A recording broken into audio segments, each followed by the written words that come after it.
Hello everybody, hope you're excited for CPL action. I know I am, I know my co-caster is. It's me, State Zero, with Cold Warp Gates, and we're here to bring to you the Coach's Showmatch to build up the hype for CPL 8.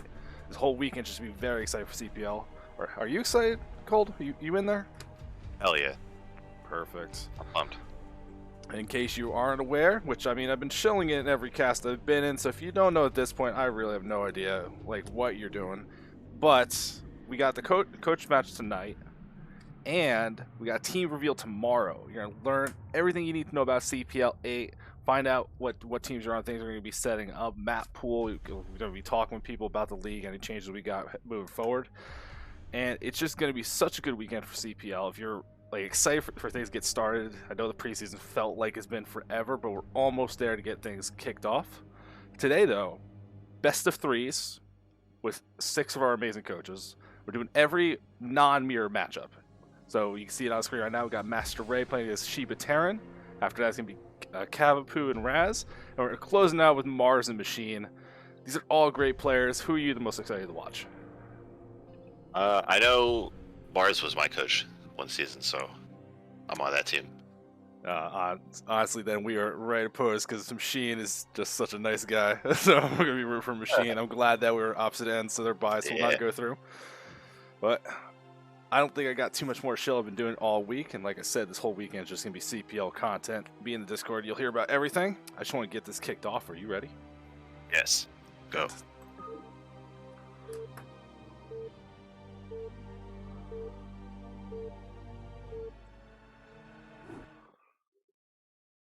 All right. First game of the day. Best of 3 is starting off with MasterReY and ShibaTerran in the bottom right. In the yellow Protoss, it's MasterReY. And in the bottom left, in the pink Terran, it's ShibaTerran. Or ShibaTanks, I guess. Sending a message about what they're going to be doing. Yeah. It's classic CPL where you signed up under one username and then you play with a different one. That's the worst. So at least like it's Shiba's in there. We know we got the right thing going on, but some of these people were just like, let me do letters or like some silly fun names. It's all fun and games till you both do it, then we have no idea what's happening. Yeah, like who we just barcode. It's CPL, man. Hey, that might be the trick.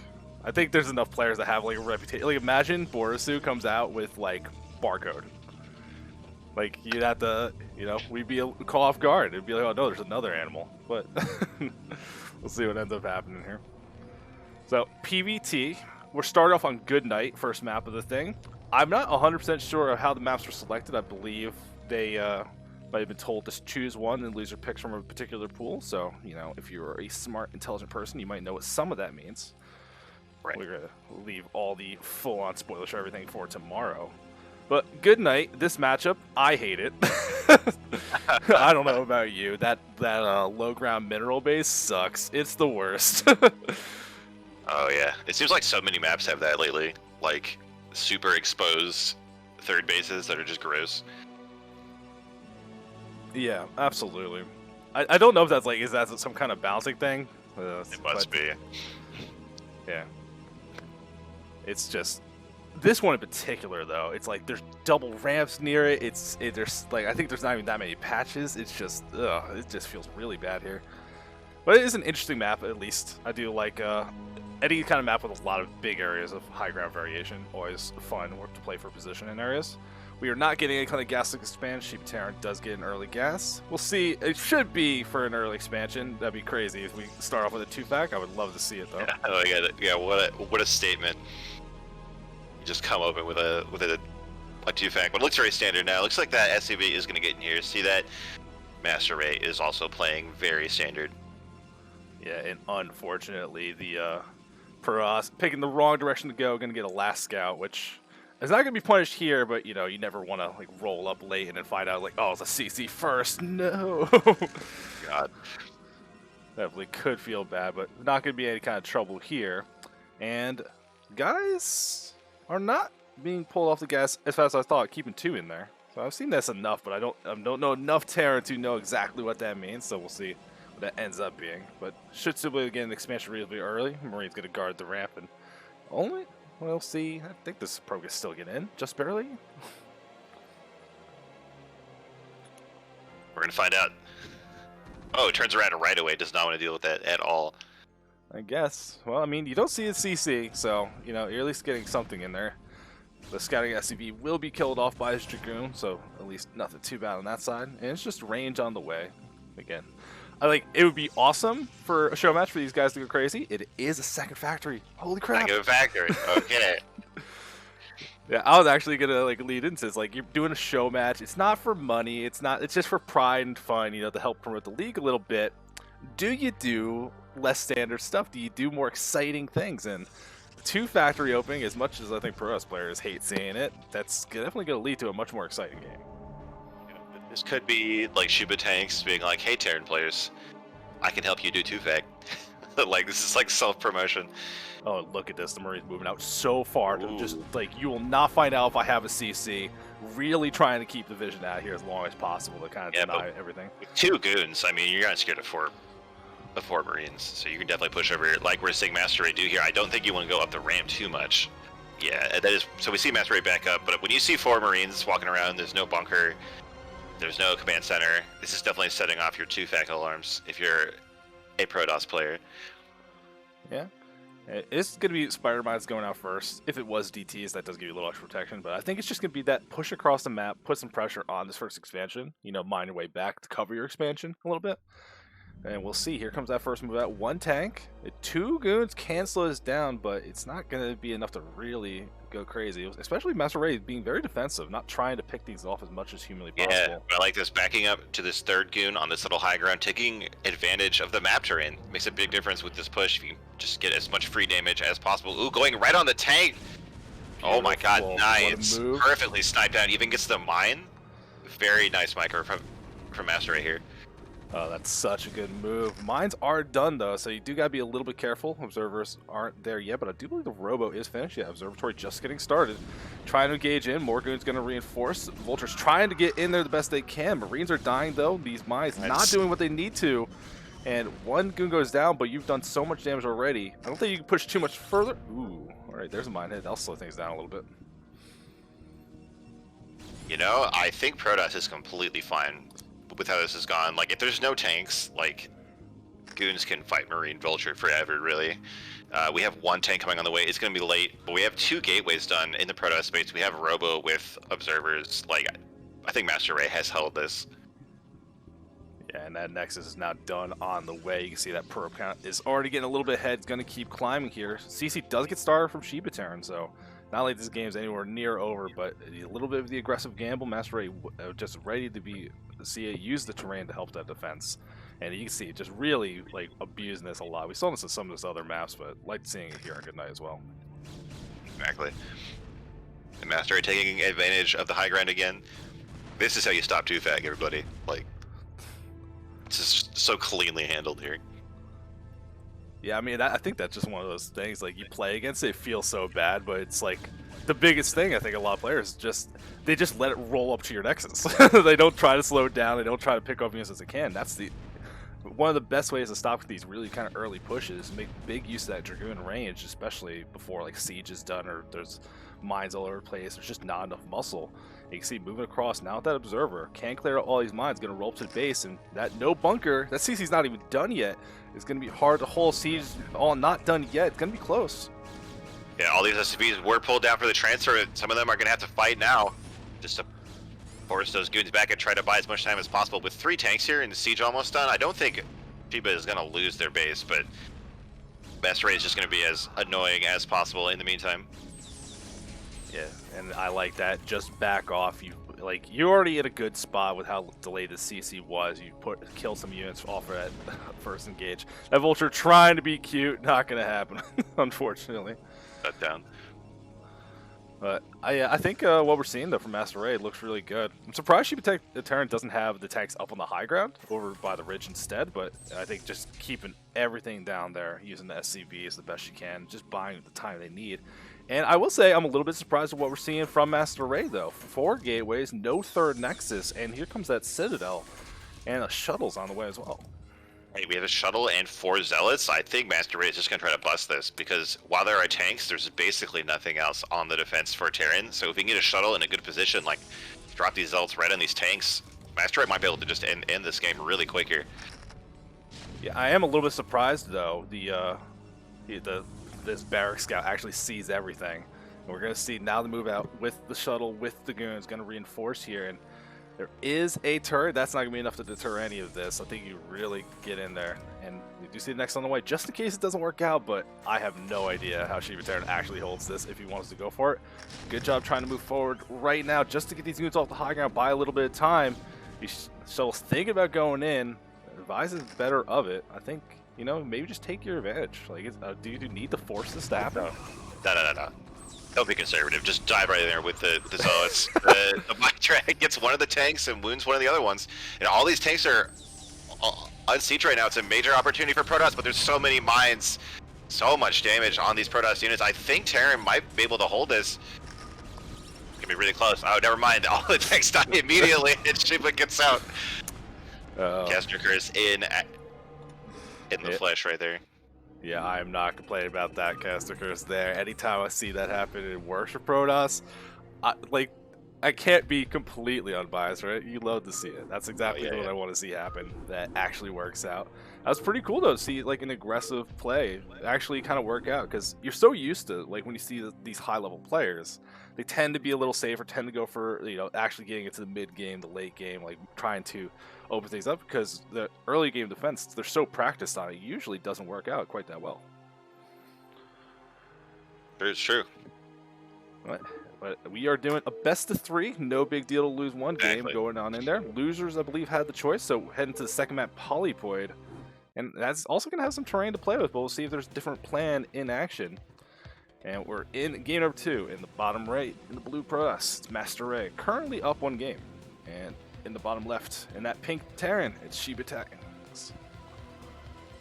Yeah, so you mentioned that this is a best of 3, and honestly, that's one of my favorite things about CPL is the chance to play in like a structured like series format, because like it changes your mindset for the game so much.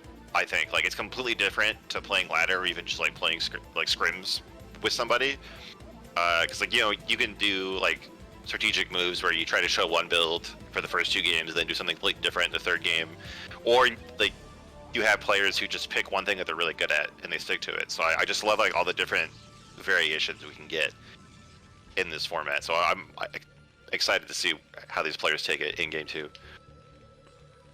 Yeah, no, I definitely love that. I like the series component and be able to like play that kind of mind game stuff. I like that so much better in like you have your match for the week, so it's like, oh, I'm playing PvT this week. You have a week to really grind out, even if it's best of 1, like really do a very focused practice. It's this map, it's this matchup, any of that kind of stuff. That's always my favorite thing about CPL. I'm known very much for my not laddering at all, but setting up and actually practicing in a match, and it's like winning one for the team. Everything feels so good about CPL when it goes right, and even when it goes wrong, it's still fun.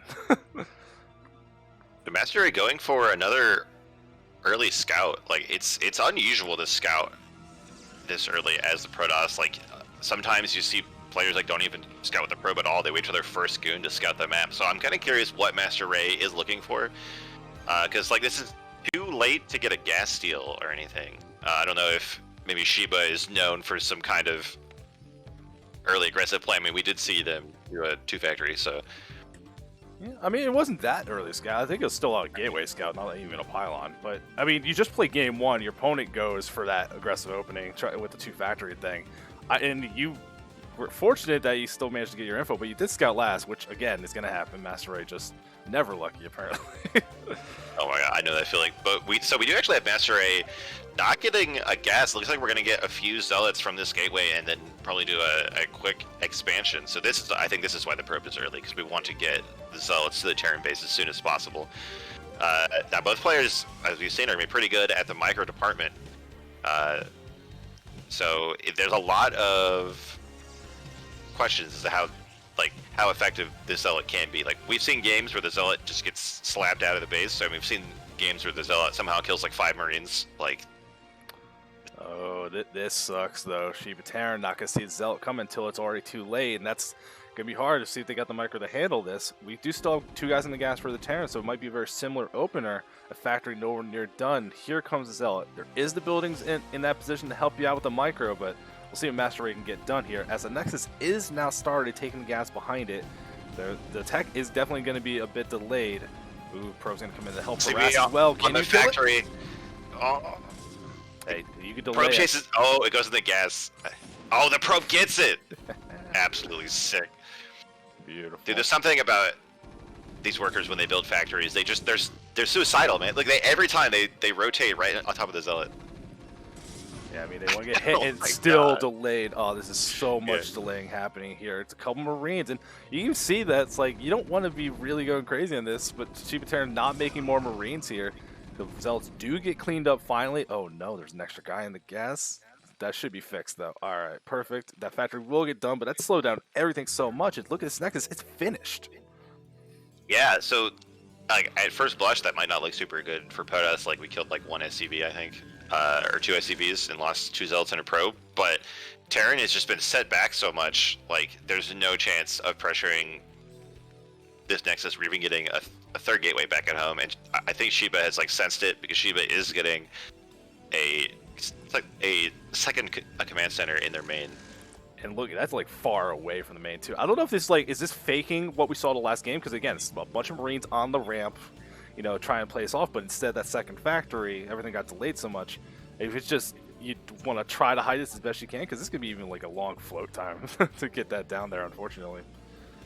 And this opener for MasterReY, the start was a little bit unusual, but looking much more standard now. Up to 3 gateways. Expect to see a robo reasonably soon. And if we don't, then that'll be very exciting.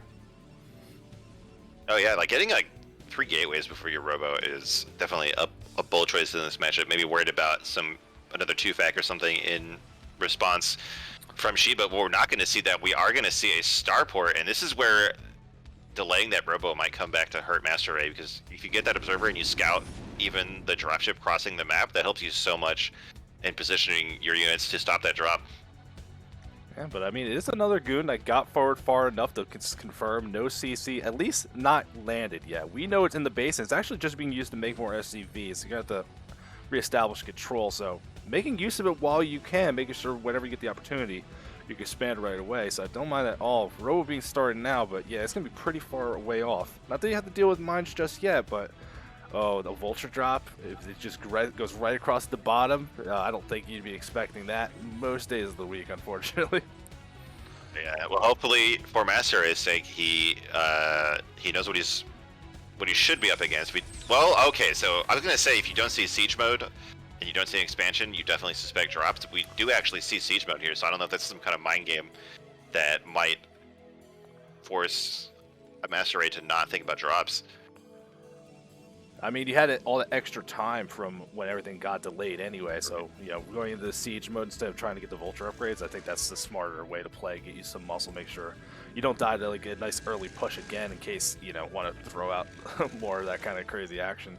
Robos does finish up now. Here comes that dropship on the way, and we'll see what ends up happening here. Second factory being added on. There's only a couple vultures so far. I think this is just going to end up being like maybe just a 3 vulture drop, not high commitment, but could still do very big damage, especially along behind the minerals at the natural. Oh, moving in a little bit though. We don't see moving here. Yeah. And you can see Shiba definitely concerned with everything here, but those tanks doing lots of good work. MasterReY really trying to force this maybe a little too much here. Takes a lot of hull damage to some of these goons, lose some things, and I don't know if that's just trying to get some information, but from what you see, everything looks normal. Nothing looks crazy. And you just see a turret at the front, and oh no. Where is that dropship? There it is with 3. Gonna move across now, and there's no vision on the way. Where's that certain observer? It just left. It's in the natural. It might end up crossing with this dropship in the middle of the map here, but that dropship's getting very close. Fortunately for Protoss, there was just a wave of goons, so there's certainly enough here, but barely seen by the observer. The reaction. Oh, there we go. Nice reaction. And you see, not even going to overcommit here. You don't want to be losing stuff for free, but it's an opportunity to get something done. We so always like the attempt to try to be active on the map. This does just that one Vulture sacrifice. Even dropped the one with only 1 hit left. He's like, okay, here you go, take this goons, and I'll get out of here. Yeah, and I think I love what we see from MasterReY. The moment that happens, right? It's like, oh, you invested in this dropship, you didn't get much done. I'll take an expansion. What are you gonna do to stop me? You don't have the muscle if you're investing in all this stuff. We even have 2 forges down for MasterReY. That's unusual. Like getting 1 forge when you see a drop is pretty normal, but 2 means we're gonna go heavy into those upgrades. And we also have, it looks like, the beginnings of Arbiter tech coming along. Yeah, seems pretty reasonable. This dropship is going to go across. It's going to definitely be seen if it's going for the main, but does at least confirm that there is a third base and where it's being taken. So we'll see what ShibaTerran wants to do from there. A couple of goons just kind of a little bit all over the place. Needs to be careful. Don't want to take too much more damage. It's going to get in with just 1 Vulture. 4 goons waiting for it. Don't lose that dropship. Oh, it's done for. Great reactions from MasterReY to keep this off. As like little working as possible. It's causing him a little APM, but has not done any damage. Right. Very nice defense here from MasterReY. Like, I'm really confused about the choice to drop off that first Vulture in the area between the natural and third, and then like just run it into cannons. Like, I feel like that not only weakened the drop, but it also gave MasterReY more time to react. Yeah, the Observer in the main for the Terran did get killed, but has seen 1 armory working on upgrades, up to 5 factories being added, so MasterReY has a lot of the info they're really looking for at this stage of the game. With the Arbiter Tribunal already halfway done, starting to add on extra gateways from here, I think you could just comfortably, get your engine going. Don't even have to worry about taking the next base if you don't want to. But I think it's really just in MasterReY's control. Whatever way you want to approach this, I think it's going to be too hard for ShibaTerran to really do anything about it. I like the move of the dropship, but unfortunately just didn't do enough. Yeah, at least it does allow him to get into science vessels very early. Like, we have a vessel and we have EMP done before the first Arbiter is out, so this is definitely going to give Terran an advantage in that little minigame, at least. I also like we have these Marines from Shiba fanning out on the map looking for any hidden bases, just trying to get any intel and try to make sure we understand what the game is actually doing here. That seems pretty reasonable. Shiba is moving out a little bit here, maybe to move to take that mineral base on the high ground. It's not the base you always want to take, but on this map, it's make sure Pros doesn't get control of that high ground. You get everything close together to make it a little easier to defend. Makes sense, but MasterReY, a lot of goons are starting to build up here, and you can see Zealot Leg's about to finish. You can start doing that Zealot flood and getting in there. Arbiter on the way, and you'll see that unit, when it has the ability to stasis, that could be the signal to go and try to punch whatever move out we're going to see. Now we see Shiba clearing out this high ground. As you mentioned, getting ready to put down that third base. This is a very defensive position for these spawns. I mean, Press will have to go up into a high ground if they want to kill this base. Yeah, I mean, if you have enough stuff, though, I think you can go through. A couple Vultures trying to go through. So many Dragoons waiting. They don't even get to lay down a mine. They don't see even a probe at the natural. No attempts to do any damage here. Wait, it's like, this is a lot of force, but there isn't that many Zealots. Like, there's not a way to really bust up comfortably. But if they could see what we see, there's, like, no units here. Vultures being reinforced, but there's so few tanks, and even the mine's not really exactly as much as you would look for. I mean, you just use that Observer, you can push up there. I think that might signal an attempt to do something. Yeah, there's definitely an opportunity for another bust like the one we saw in Game 1. But I think MasterReY knows that he's ahead because of the early game, like because of the Zealot harassment and the shutdown drops. So MasterReY doesn't really have to gamble that. He has plenty of time to wait for these upgrades, wait for that Arbiter to come out. Although, right as I'm saying that, it seems like he's setting up for an attack here. He's fanning out his units. You see it? You seeing what's being made out of that barracks? You seeing this? Oh my god. Okay, this is gonna be sick. If we can see a lockdown on the Arbiter, like, it's gonna be pretty sick. I hope it doesn't just like lock down a goon. Well, I think that's the ultimate theory craft. Like, oh, you hate recalls? Just lock him down. It's no big deal. Just lock it down. Well, I think also maybe played a little bit of the dark, not 100% sure what you're dealing with, but yeah, that's a great point-and-click answer. If you're on top of it enough, you don't want to deal with arbiters, you don't want to worry about missing the EMP. MasterReY is going to take this extra Nexus up top. There are vultures on the map, so if they want to be active, I think they could see it. And look, it's really trying to go up and around, avoid all this stuff. Stasis is researched, and now they got the 100 energy for it. MasterReY really fanning out, but I don't know if they're trying to be aggressive or if they're just trying to make sure like there's no move out from Shiba to try counterattack anything. As we see, those vultures are going to move up to the top side, I think. Scans going down. They don't see something in the main. They don't even check the natural, and oh no, they've run into a million Dragoons. Again, big damage where these vultures are just basically donating money, unfortunately. Yeah, this is something we see a lot from Terran players. Like, you definitely want to be aggressive with those vultures, but it's a fine line between being annoying with them and just throwing away your whole army's supply. We see that a lot in the CPL actually, and we're just seeing like donated vultures here in the middle of the map, and it really adds up. Like, tanks are the damage dealers in your army, but you need vultures to block for them. You need them to lay mines, and vultures themselves, you know, they do a decent amount of damage. So you definitely don't want to throw away too many vultures like this. Yeah, and you know, you always can make your jokes. It's like, oh, well, you got a million minerals. They don't mean anything. Vultures are basically free. It's like, well, $75 a pop, 10 times, 15 times, 20 times. That becomes not free very fast. And like, those could have been tanks, I guess, like in terms of like factory build time too. So that's something to worry about as well. Yeah. I mean, not that you had all that many machine shops to begin with, right. But yeah, it's still that could have been attempted an extra expansion. That could be more turrets in your main to stop a recall. It could be all sorts of things. MasterReY, though, I think after killing so many vultures and seeing there's no real move out on the map, taking a fifth base in the top corner, I think this feels very smart. What we're seeing here, it's exactly what we want to do. When your opponent's being passive and you're already maxed, just get set up for later.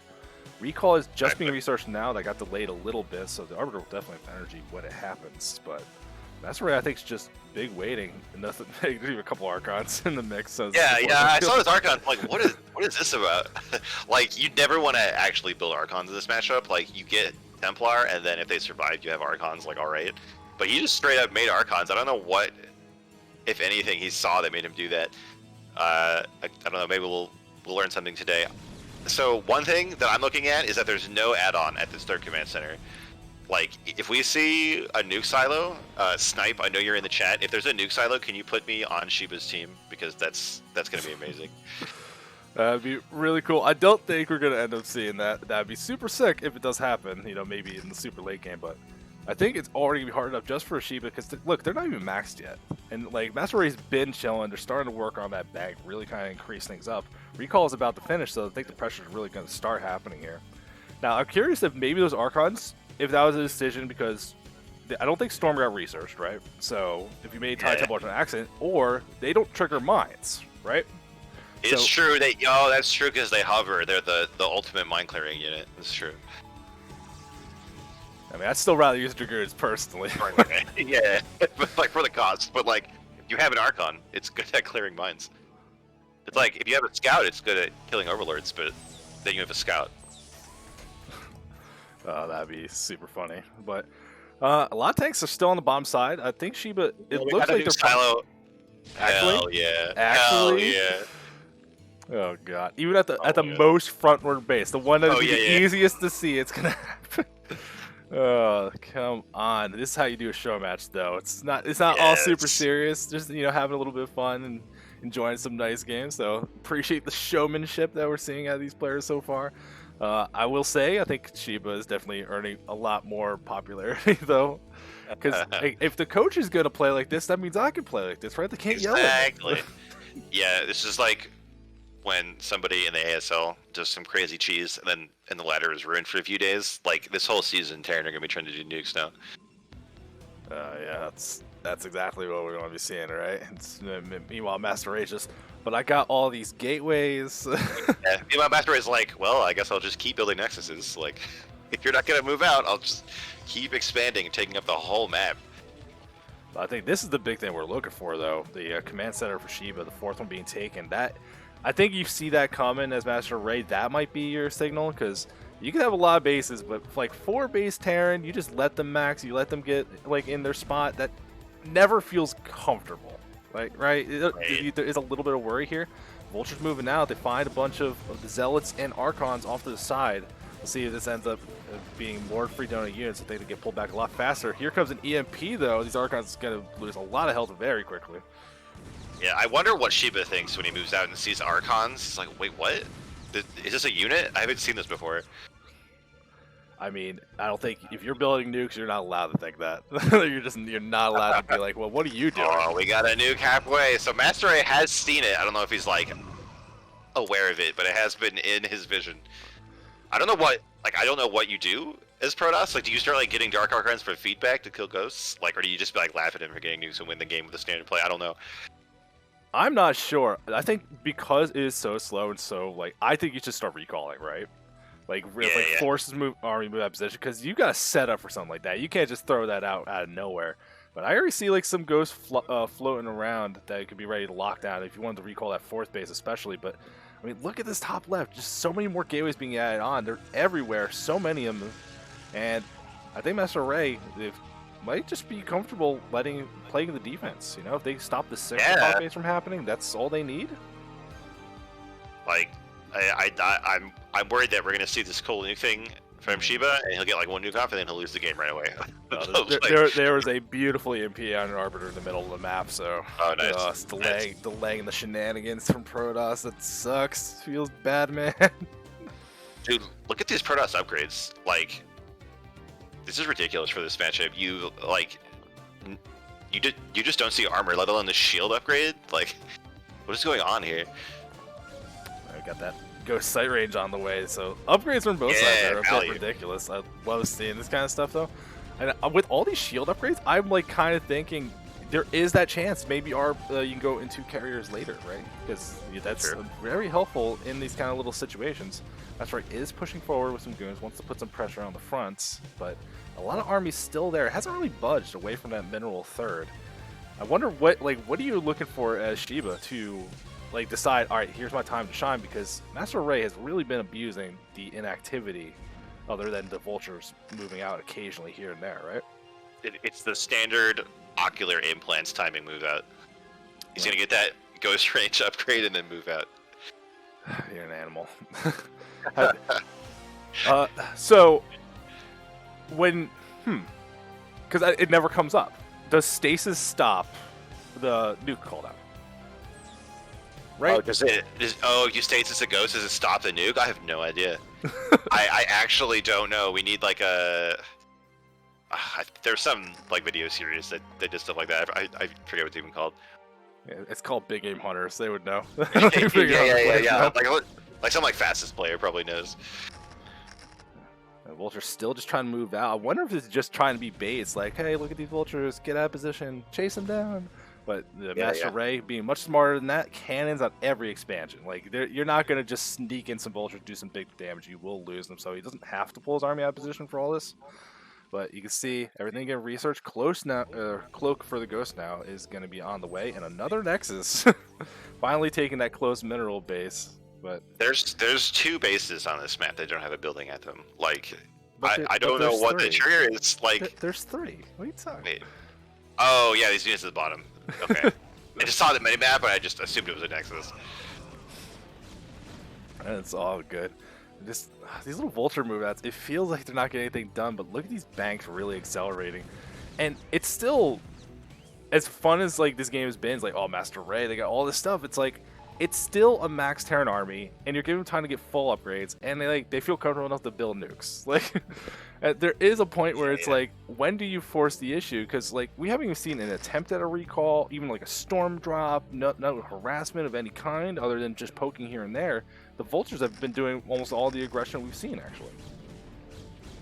Yeah, I just don't know what the trigger is going to be to move out. Like you were saying, oh, we even have air weapons and 2 more Stargates, so I think we are seeing MasterReY just being like, well, I guess I have time to build carriers now. Hey, oh my heads God, up play. His own ramp? Are you serious? Heads up play right there. Oh, fantastic. That's little tiny tricks that elevate these kind of players, making full use of all their spellcasters, all these abilities. And We'll see what ends up going. I actually, the carrier transition, I'm not sure how much I like it, because it's gonna take so much time. You're already like maxed, right? So you got to sacrifice a bunch of army, or time is it. Like there's no limit on the time in this game, right? Like Shiba is just not gonna move out.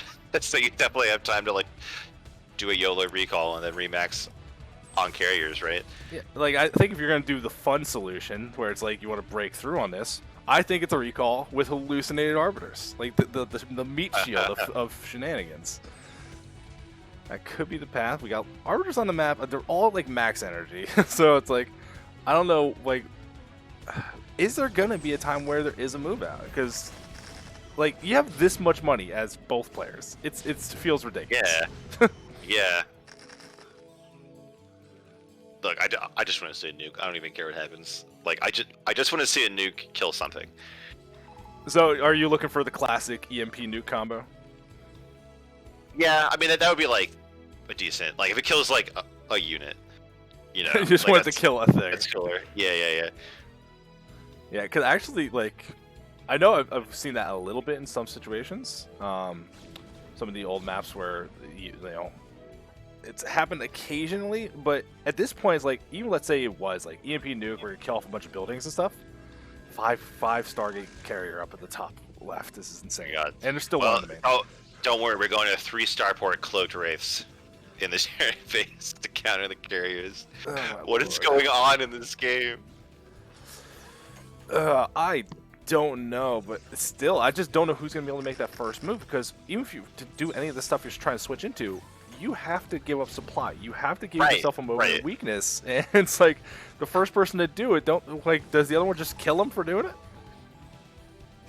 I think that might be the situation that we're in. Like both players don't want to risk trading too much supply because it might give them, their opponent a chance to move out and punish them. But honestly, like I think MasterReY should just be trying to recall or something, right? Because like. The sheer amount of buildings on the map, it'll take Terran so long to kill. Like, even if you lose your whole army. I actually wonder at what point should MasterReY actually sacrifice probes. He has so many bases and such a big bank. Doesn't he just want more army supply at this point? Yeah, true. Like, at this point, you could sacrifice all your probes and then rebuild them if you needed to get in and come back.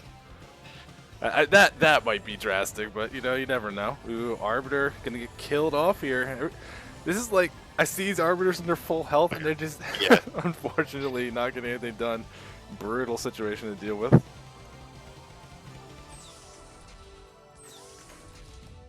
But, I mean, all this time we've seen, though, Shiba tanks, despite that opening, they're getting a lot of bases. This army's starting to look pretty scary. A little move out on the top side.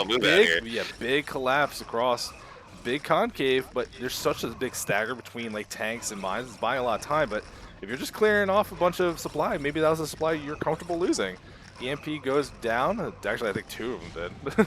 And that Arbiter is very out of energy now. Zealots all died, so the Goons are going to have to back off. And so we see a big attack, and both players still basically near max. Because there are 17 Zealots and 12 Goons in production right now. Yeah, but and 1 carrier and 1 Arbiter. Yeah, I was going to say, like... When do you switch to these carriers? Because if you just have to supply for that. Yeah. With our, oh my God, there's 5 Stargates in the top left, and there's 1 in the main. Like, yeah, I thought maybe he built the 1 carrier because he used the 1 in the main. But it's like, no, he picked one of the 5. He saw he had the choice. he made the decision. Yeah. Very interesting. It does just reset everything back to normal-ish as the banks keep getting higher. It's still max versus max, and. We'll see, like, where do you make your move? Because at this point, like, Vultures aren't going to do the job. Like, Vulture Razz is not going to do anything anymore. Right. Well, I think Shiba was trying to, like, leapfrog his tanks up to this mineral-only base in the top left.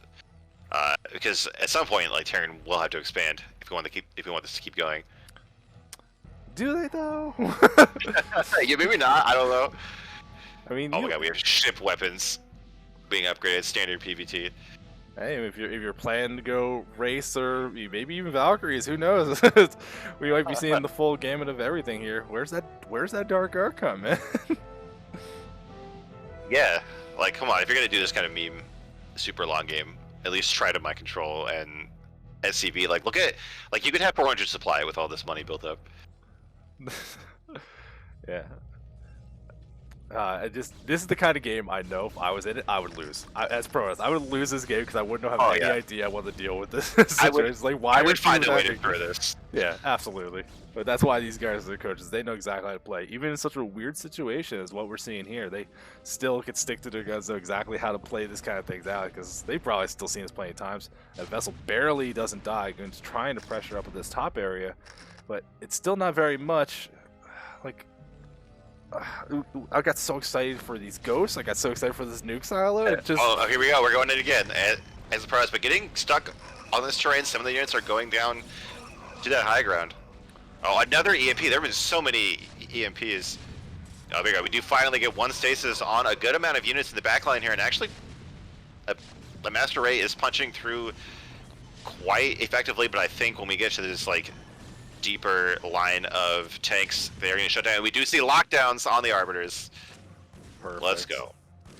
Yeah, but the Ghost is the only anti-air to shoot down this Arbiter. Oh my god, it's doing like 2 damage a shot. It's so bad. It's so bad. And at the perfect time, we get a raid from Zero, from the BSL with 186 people. That's pretty sick. Oh, thank you so much, Zero. Hopefully the matches you guys were doing today were good. I know we tried to time this out to not overlap too much. Yeah. Well, you guys get to tune into this 30-minute TvP with Ghosts and 6 Stargates worth of carriers. Yeah, haven't seen a lot of big attacks just yet for anyone joining in, but we've seen big heads up EMPs. We've seen a little harassment from vultures, and like still these players are definitely paying attention and doing some really cute stuff. But like Pross has gone for a couple attacks and just does not have the muscle to go through. But that second one I think was just to clear supply, get those carriers moving, because at this point ShibaTerran has not transitioned into a ton of Goliaths or anything. Man, there is all that lockdown still possible to hold it off whenever these carriers do reveal themselves, even though they're still going to be pretty far before they're full interceptors. Exactly. Like, there's going to be more carriers than there are Goliaths. Like, I guess we're not even getting wraiths. Why do we have 4 starports if we're not going to get wraiths? I think that might be the reaction when the carriers show up instead of like preemptively doing it. Because if you were wrong, they're terrible, right? Right, but I think we've scanned it at this point. Oh, where is it? Where is it? Yeah, where is it? God damn it! I have no idea where this is. Even with the minimap, I can't find it. I guess we'll find out shortly. Must be over here. Oh, here we go. The carriers! No. Oh, they fly out at the last second. Thank God. Oh my God, the carriers flew to that. Would be brutal. Here we go. The carriers are revealed, but still not that many fighters in them. And still, you'll be able to work on that. eBay's actually gave him an opportunity to get all the interceptors out, so you can attack a little more effectively. Lockdown. A lockdown. 2. Oh no, is it happening? But is there anything to punish it? Like, there's one Goliath. There's a few Goliaths here in this space. We don't have those wraiths. There we go. We do have 3 wraiths in production, but I think this lockdown is just going to sit, like, these carriers are just going to chill and then leave when lockdown is done. So you know what tilts me the most about lockdown is that, like, it takes the units out of your control groups, so you just forget about them later. That I've hated that for 25 years, dude. I didn't know that happened because I've never seen freaking lockdown. Yeah. Well, these carriers are just going to take out this base, but there's actually nothing of value here. Like, it's what are you talking about? There's like 50 SCVs here. There's so many workers. Big harassment going through. Yeah. And the vultures are going to move in. The Nexus, this one Nexus might be able to get killed. The EMP and nuke did a lot of damage, cleared out all the cannons, but that's a base that wasn't even like mining, right? Yeah. Like, who cares? Like, that is not the base you need to kill. These carriers still doing pretty big work. No anti-air has arrived just yet, and the wraiths are in production now. So there you go. Like, you will see the cloaked wraiths if you really want to. There was an observer with these carriers at one point. I don't know if it's still there. I don't know. I don't think I see it. Oh my God! Look at this traffic jam at the ramp. The one Goliath wants to get out to fight the carriers. No, they seem stuck. There we go. Shiba catches it. Yeah, there is an observer. Chat pointed it out above the racks. There we go. And MasterReY is coming in. A lot of zealots hoping they take advantage of the confusion in hit the Terran base here, but just decides to pull back before committing too much. Yeah, there's still just so many tanks available trying to go in. Like, we've seen attacks at that middle section so many times on the ground. It's just it's too much muscle. The tanks are too spread out and it goes too deep. You just can't force your way through. If the carriers ever get there, they'll be able to open up a hole and then MasterReY will have something to do. But you can see now, ShibaTerran has lost so many workers. Still going to be near max. Still plenty of a bank, but if they go too much further, they're going to need to do something big. Here comes those Razz. Big damage going through on these carriers. They built so fast. Yeah, and I think the Observer got killed off because these are just dying really fast here. That's not even that big of an investment of Razz. For what you just did, that was worth it all day. As Protoss, you start getting like Corsairs to deal with the Razz, like, or did you give up on carriers and go back to just a ground army? Corsairs actually are not a terrible move because you can, if you're going to go Corsairs anyway. Ooh, big stasis! Look at this stasis! Oh my god! Has this ever happened in Brood War? Stasis 3? It's like, has anyone ever seen this before? Yeah. I just want to see, because if you had to get Corsairs for the raids, you can get D-Web for the tanks. Yeah, there we go. Then you're in there. Now you're cooking with gas. Standard D-Web versus Nuke late game PvT. Yeah, but I honestly, as fun as this game has been, ShibaTerran has lost their like only mining base. They don't have any gas income. They're about to run out now, and unless you're gonna make like 1,000 vultures, like I don't think you're gonna be able to get the job done anymore. The state's about to wear off, and here comes Shiba trying to save these raids. Doesn't want them to just die. But oh my god, I think this is gonna cost a lot of tanks here, and even the raids are still getting shot down so quickly. I think this might be the end for Terrans. They don't have the money or bases to rebuild after this fight. I mean, the army's still strong though. Remember, there's like a 60 worker supply difference, and the actual supply is not that bad. So the army could still be pretty good. There is a lot of things Stasis trying to move out here, but like MasterReY has to be very careful about what he gets to building. Carriers are very slow, and they're coming from the top left. We've seen a little bit more crunch time. Not too many vultures here. Actually, none at all. Just a couple Goliaths and all these unsieged tanks. Here comes those reinforcements. Shiba is really trying to do what they can, but when you have like 8 bases to kill, how much damage do you have to do before you be like, all right, you know, I can get back in this? Yeah. I mean, well, we're seeing this a bunched up Terran army like chew through a lot of Protoss. Comes in waves, but there's gonna be so much to do to like win this game. I just don't see how Shiba could do it, but we're seeing this blaze of glory finally in this game. And MasterReY is just like, I got this giant bank, but you know what I want? I just want units. He's building just mass zealot because of the fastest things he can build, just to throw them on the map. And here come carriers round 2. There's not that many raids. So here in lockdowns, 2 of them getting knocked off. This is going to help a little bit, but there's almost no anti-air here anymore because he's got like a Wraith or 2, a Goliath or 2. That's not going to be enough to get the job done, especially as there's more reinforcements coming from basically everywhere. Big lockdowns though, very cool. Freaking lockdown. It's this game has been a little bit all over the place. Definitely been a fun one. These carriers just taking forever. Shiba finally gives it up. MasterReY, expertly done, takes the 2-0 victory on her first best of 5, and those games definitely delivered. Even if it was a bit of a slow build on that second one, seeing even those cool moments is well worth the wait.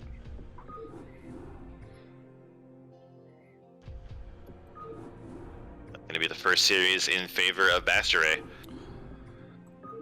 Yep. So again, if you guys are, someone did run a prediction. Oh, that's so smart. I didn't even think about that. Yeah, did anyone predict that? The 40-minute Ghost versus Carriers game? Oh no. Oh, and I love seeing the guys in the chat too. They get to watch that game. That's just nonsense. But it was still a great time. Like I said, though, this is our Coach's Showmatch. Tomorrow we are doing the team reveal stream, getting really excited for CPL 8. Today we are doing 3 best 3s, doing every matchup, as you can see on the screen now. MasterReY and Shiba definitely delivered. ZvP has an opportunity to be real crazy too. Can we bump the game audio a bit? It's a bit low. Yeah, I can. Alright, sadly there's no potential for nukes in a ZvP, but still plenty of cool builds for us. Yeah, absolutely. So let me get things ready. We can introduce these players. And we got to change this stuff right there. Perfect. All right, into our second set. Did they top versus bottom? No, they didn't. That's fine. We will deal with it. In the top right, in that light blue Zerg, it's Cavapoo. And in the bottom right, in the teal Protoss, is red Razz. And we are playing on Butter. Right. This is the first game I'm going to cast on this map. I've seen it in the ASL, but I have no personal experience with it, so this will be fun. I feel like I'm not watching ASL as much as I should be this season. I have not even seen this map yet, actually. Every time I watch something, that just hasn't been around in the pool. I don't think I've seen it in the round of 16 yet. But again, I'm only just catching games here and there. I'm so excited for some of my players coming back and looking good. Right. I'm just glad we don't have Fighting Spirit anymore. Like, hey. Yeah. I'm so glad that map is dead. Like, it just, we can remember it fondly and just bury it forever. Yep, I see in the chat, no spoilers. I'm not spoiling nothing. I kept it very vague on purpose. And look at what we're getting here. It is a hatchery first, which is... But it's like a 9-hatch, so this is more like a lane flood kind of thing. Is Razz going to be, like, plugged into the Matrix, be able to get this exact timing and figure out what's coming? Like, this is not a macro opening from Zerg. This is, I want lots of larvae so I can make more lings. And we do have a Forge here, which is the safer option. Like, I feel like the fact that we got a Forge after seeing a... No, look at the second probe. This is a cannon rush. Oh my god. Oh. All right, so it's too bad Deblime isn't here casting today because he always wants to see Cannon Rush. I know, right? I do not have a lot of faith. I feel like if Zerg knows how to get behind the minerals, then it's over. And we even saw it, somehow the one probe by itself got stuck in the minerals. So I think this Cannon Rush is just over, right? Like, yeah, I don't think you can make this happen. You're kind of delaying a lot of time. The other probe did... Ooh, no, just going to commit to it. Let's go. Good try. Okay. Wow, that is tight. That's... What? What is happening? Dude, I don't know. I guess this is what happens when you play on a new map. You have to figure this out. But I think this just bought time because I think Cavapoo thought this was over too. He took back a couple. He's gonna be able to get cans down before creep makes it too hard to go through. You see this pylon not even done with the shields just yet. Does he manage to get a drone through? I'm not sure. Maybe. I wonder, like, does this probe here like block drones from getting through? I think that's what Razz is trying to do here. Look at Cavapoo trying. There's so much clicking happening right here. Oh, one gets through, but and the probes gets shot through the minerals. So we have one drone on this cannon, not enough to kill it, but enough to buy time for the sunk to get up. And dude, sunks are so much better than cannons. Like, it's not even close. Well, I mean, look at what we're seeing though. 6 lanes on the way. This cannon rush is over, and there's no cannons done at the natural. The Overlord sees it. I think you don't even care. Cavapoo's going to move across the map now. And there's an opportunity to do some pretty big damage here. Probes are going to get pulled to try to defend this as well. And there's that first gateway on the way, just trying to choke things up a little bit. This is a very interesting opening, but I don't think either side took very critical damage. That's pretty okay. I think Zerg's actually pretty happy with what's happened. Yeah, I think we are going to see this shift into a more normal-looking game. I don't think these links can get through all of these probes in this narrow choke now. Yeah, there we go. So it's certainly a very strange opening. I don't have a lot of experience with Cannon Rush games, so I don't know like the math on who's ahead. But I think it's fine for both players. I guess Zerg, the fact that Zerg doesn't have a third hatch or gas started is probably pretty rough. And we did have the 9-hatch opening, so Cavapoo was not planning to take this into a longer game. So saying all that, I think I'm going to say Protoss is probably ahead. I mean, I look, everybody is ahead on drones right now. I feel like they could transition over to one, but I think because everything got delayed so much, I'm kind of thinking there's going to be like a third hatchery before gas, and then you kind of accelerate. So a lot of drones happening, maybe.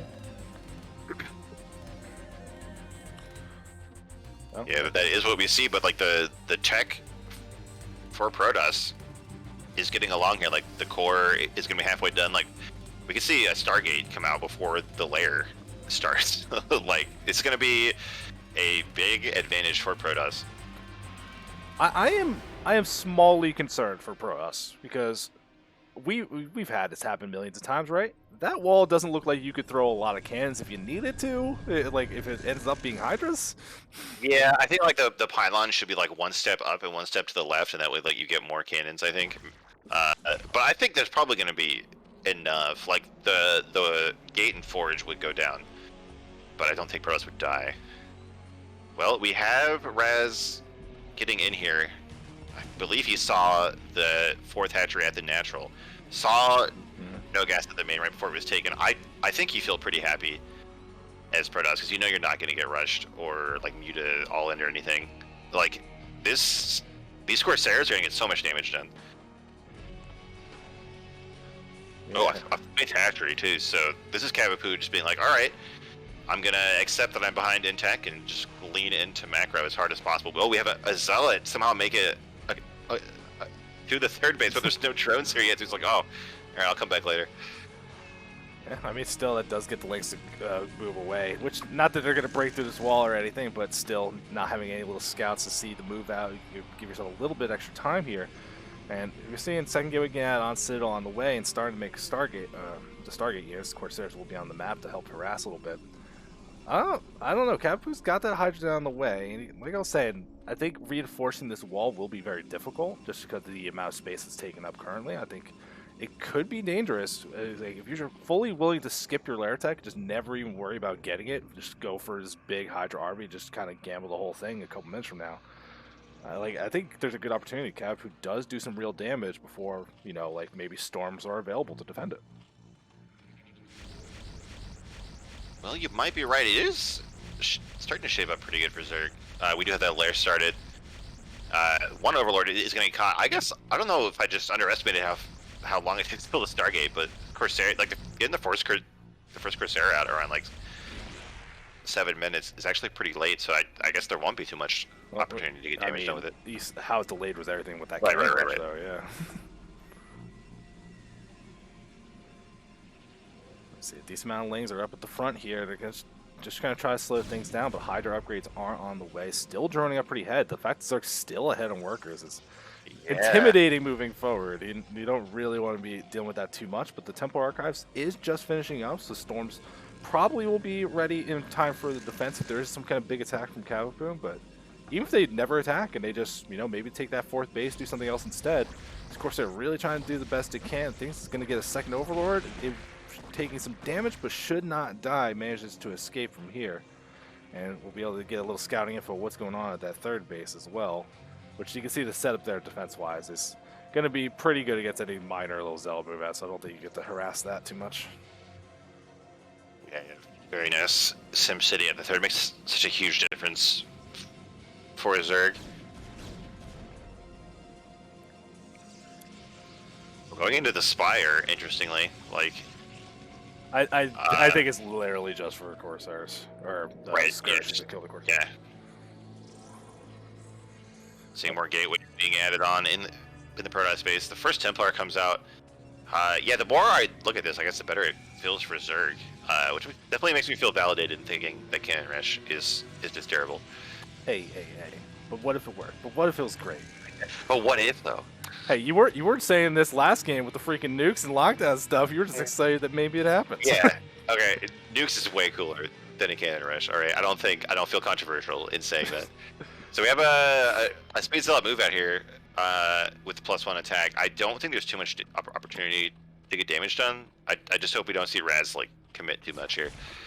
He's gonna go for it. There's one sunken here. Diving right in here. Yeah. There we go. Choosing to run out. Just losing one zealot. Not too bad. Yeah, the Hydra's in a great position, making sure that you can't get to the sunken, really increasing that damage. And here come Lynx from the backside trying to slow this down even more. Everything's taking big damage here if the Hydras can get in there. It looks like they're going to be able to force these all the way back. No more presence on the map for the Protoss player, unfortunately. And you can see just Razz is trying to build up that army, but they have all the time they need to get the tech they're looking for. And we see Lurker aspect on the way. I don't think a row has been started yet. And some mutas, like just a small amount of mutas, maybe to try to bait a bigger reaction from the Protoss, maybe to try to snipe some Templar. Zerg at this point can kind of do whatever they want. Like they've got 3 guys, they got 3 bases, they got a ton of drones. Nice storm on the Hydras outside the base, but we're about to see Cavapoo just like push the gas to the limit here and just pour out units, I think. Yeah, if he's adding on enough mutas, like, I think we've seen Razz trying to get like some of their stuff online, because you know things get delayed from that cannon rush. The game's getting a little bit of a weird spot, and Cavapoo's drone count, like how they set up their economy, maybe you're feeling a little bit pressured. But there's no like cannons in the main or the natural mineral lines. If you actually go mutas, there's probably a good opportunity to get some pretty good harassment done. Hydra's moving back in, chipping away at this wall. That gateway's definitely going to fall. I don't think that armor upgrade's going to finish either, but we see here comes the defense trying to slow this down. Here. I think it is going to drive these Hydras away. There are enough speed zealots here, and getting this armor upgrade makes a big difference for Hydras. So it's not a small deal. Do you see the observatory? Because I do not see the observatory. Oh, there you go. I see it now. Yeah, just your curse, baby. Oh, the mutas come in here, try to dive on these Templar. They get one of them, and that's huge. Like, these Templar are just worth their weight in gold right now. There's basically no way to fight at what is like 8 hatcheries of Hydralisk without Storm. Yeah, I think you're gonna look for, but even just like Cavapoo being aggressive, staying on the map, make sure Red Razz can't go too far out. I don't think they even know for sure about this 4th base, and here come the mutas looking again. They can find these Templars, no anti-air other than Storm. Like, even if you just bait Storms out, that's not bad at all. Corsairs, we're doing something else somewhere. Oh, Storm all on the mutas, but like, if the Templar goes down, it's strange because mutas, like, this amount of mutas costs more than the Templar that they're killing, but it's like the time that it takes to get the Templar, to get the mana. Like, it's so good for Zerg to be doing these trades right now. Big distraction. Oh my god, another one. Oh, a big wave of lurkers coming in, but there's still enough Storms left over on the Templar that are here to do a bunch of damage, but there's no observers. We'll just have to storm them. That's the only way to do it. It's a ton of Hydras coming in. I'm really worried for Razz here. Yeah, especially since this is the move. Razz trying to take a 3rd base down to 6 o'clock as well. So, you know, trying to get something done, but this Cavapoo army looking intimidating. Can easily reinforce as they want. You can see he's still building things up. Storm's going down. It's, you know, doing an okay job. Nothing too crazy here. I'm actually not adding on more lurkers right away. I was expecting to like just really slam them down and start sieging in front, because there's only 2 cans at the front, and even having to work an Archon just to buy a little bit of time is not really doing anything. Big reinforcements. I think there's gonna be so much pressure with this natural. And all right, we got some Templar. They got energy. Yeah, barely got energy for a Storm. We'll see what the move out ends up being. You need to be some perfect Storms if they want to survive this. We have these Zealots who got exiled from the Protoss base, but they've been chased down by these Hydras. I don't think they have any opportunity to do damage here. Yeah, a little bit of move out coming out here. These Hydras off to the side, you know, a little bit hard to see. And I don't think he wants to overcommit just these Templar walk right into the contain here, but we do see some decent Storms as Razz tries to bust out of his natural here, but the last Templar go down. I'm really worried about all these Hydras coming down.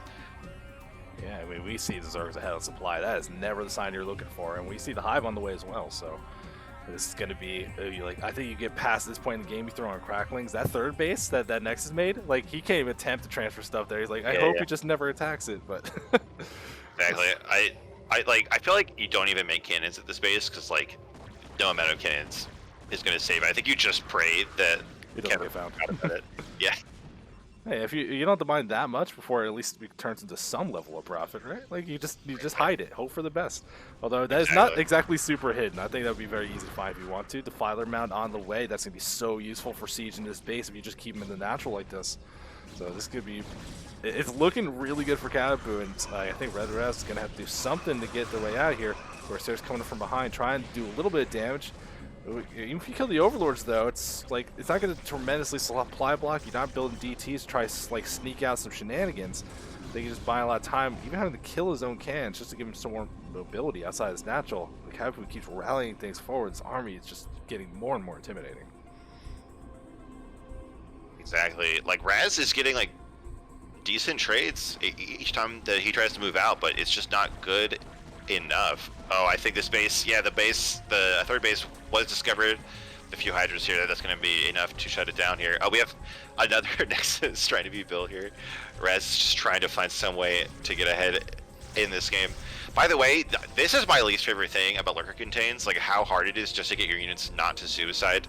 Like, because like you keep pulling it back into this tiny little area in your base, and like fucking goons, like they're a pathing makes them walk out, and then they see their buddies getting shot at, so they run out. Like, oh my god, it's the worst, dude.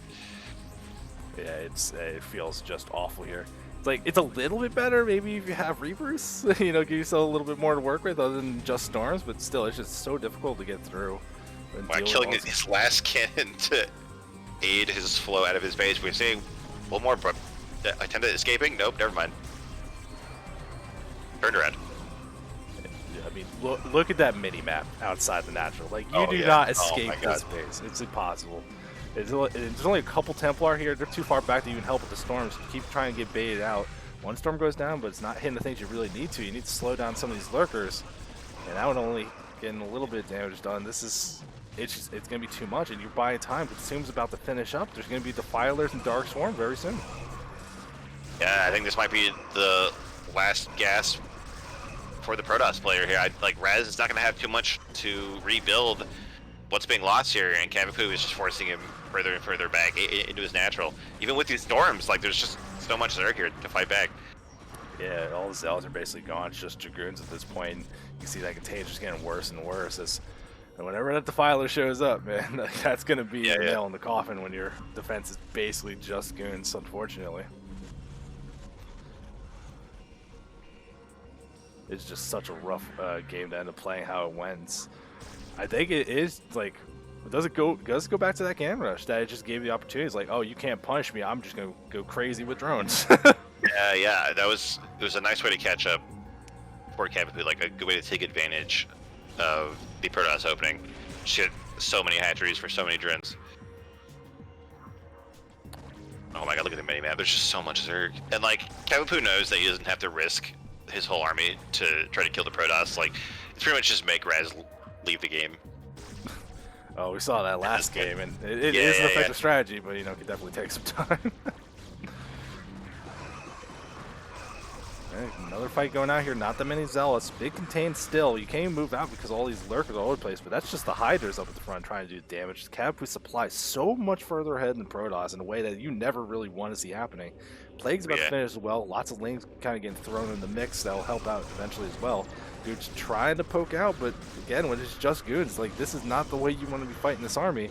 We'll see when does Cavapoo have enough. Just go for the kill. Storm goes down, does pretty good damage. Holding on the best he can, but look at Rez's bag completely dry of income right now, and we're gonna move in finally. Here come the lurkers. There's no real detection, not enough, and Razz has to tap out.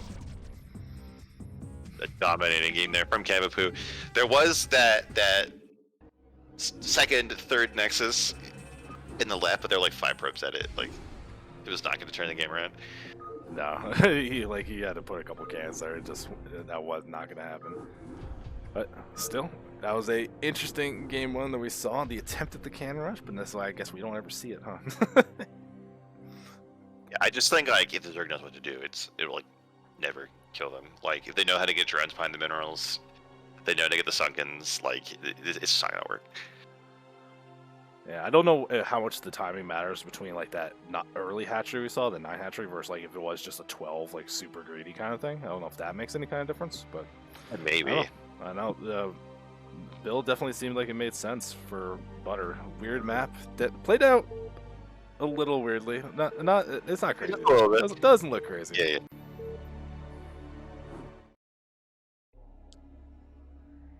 Alright, going into game 2, back on Polypoid. I think everyone wants to play the standard map, no big deal. In the bottom right, pink Protoss, it's red Razz, and in the top left in the green Zerg, it's Cavapoo. And looking at how that game went, and like the macro strength from Cavapoo, especially as things kicked into high gear, cross spawns on Polypoid, I'm a little concerned. I'm a little concerned for Razz. Well, I don't imagine Razz will try to go for the cannon rush again, right? Right, but we've seen the Cavapoo is willing to like be very proactive, making drones, getting their economy set up, and not worry about doing Razz to get a strong mid game going. And when you play these 4-player maps, if you want to like just take main natural, then you got access to 4 bases, 2 points of defense, and 4 gases. it can get out of hand pretty fast if that's the style they want to play. Exactly, it's my nightmare as Protox. I don't know what my window is to do some kind of damage. By the way, we see Razz doing this little trick that you can do on Polypoid where you check this area.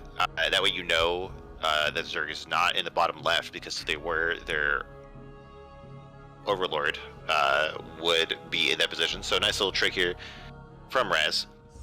We're getting a gateway expand this time, so still some potential for aggression, but a lot more stability than a cannon rush. Yeah, I think just getting some units on the map, forcing a little bit of reaction, just making sure you can't just go drone crazy. We'll see what that ends up doing. Is an overpool this time instead. I think, you know, that might have just been like a butter thing where it's like this build makes a lot of sense for how I want to play this map, but you get to the 4th player where you don't know where your opponent's going to be, you don't know, like, there's so many available options. Just being safe and standard, grab that overpool opening makes a lot of sense to me. Exactly.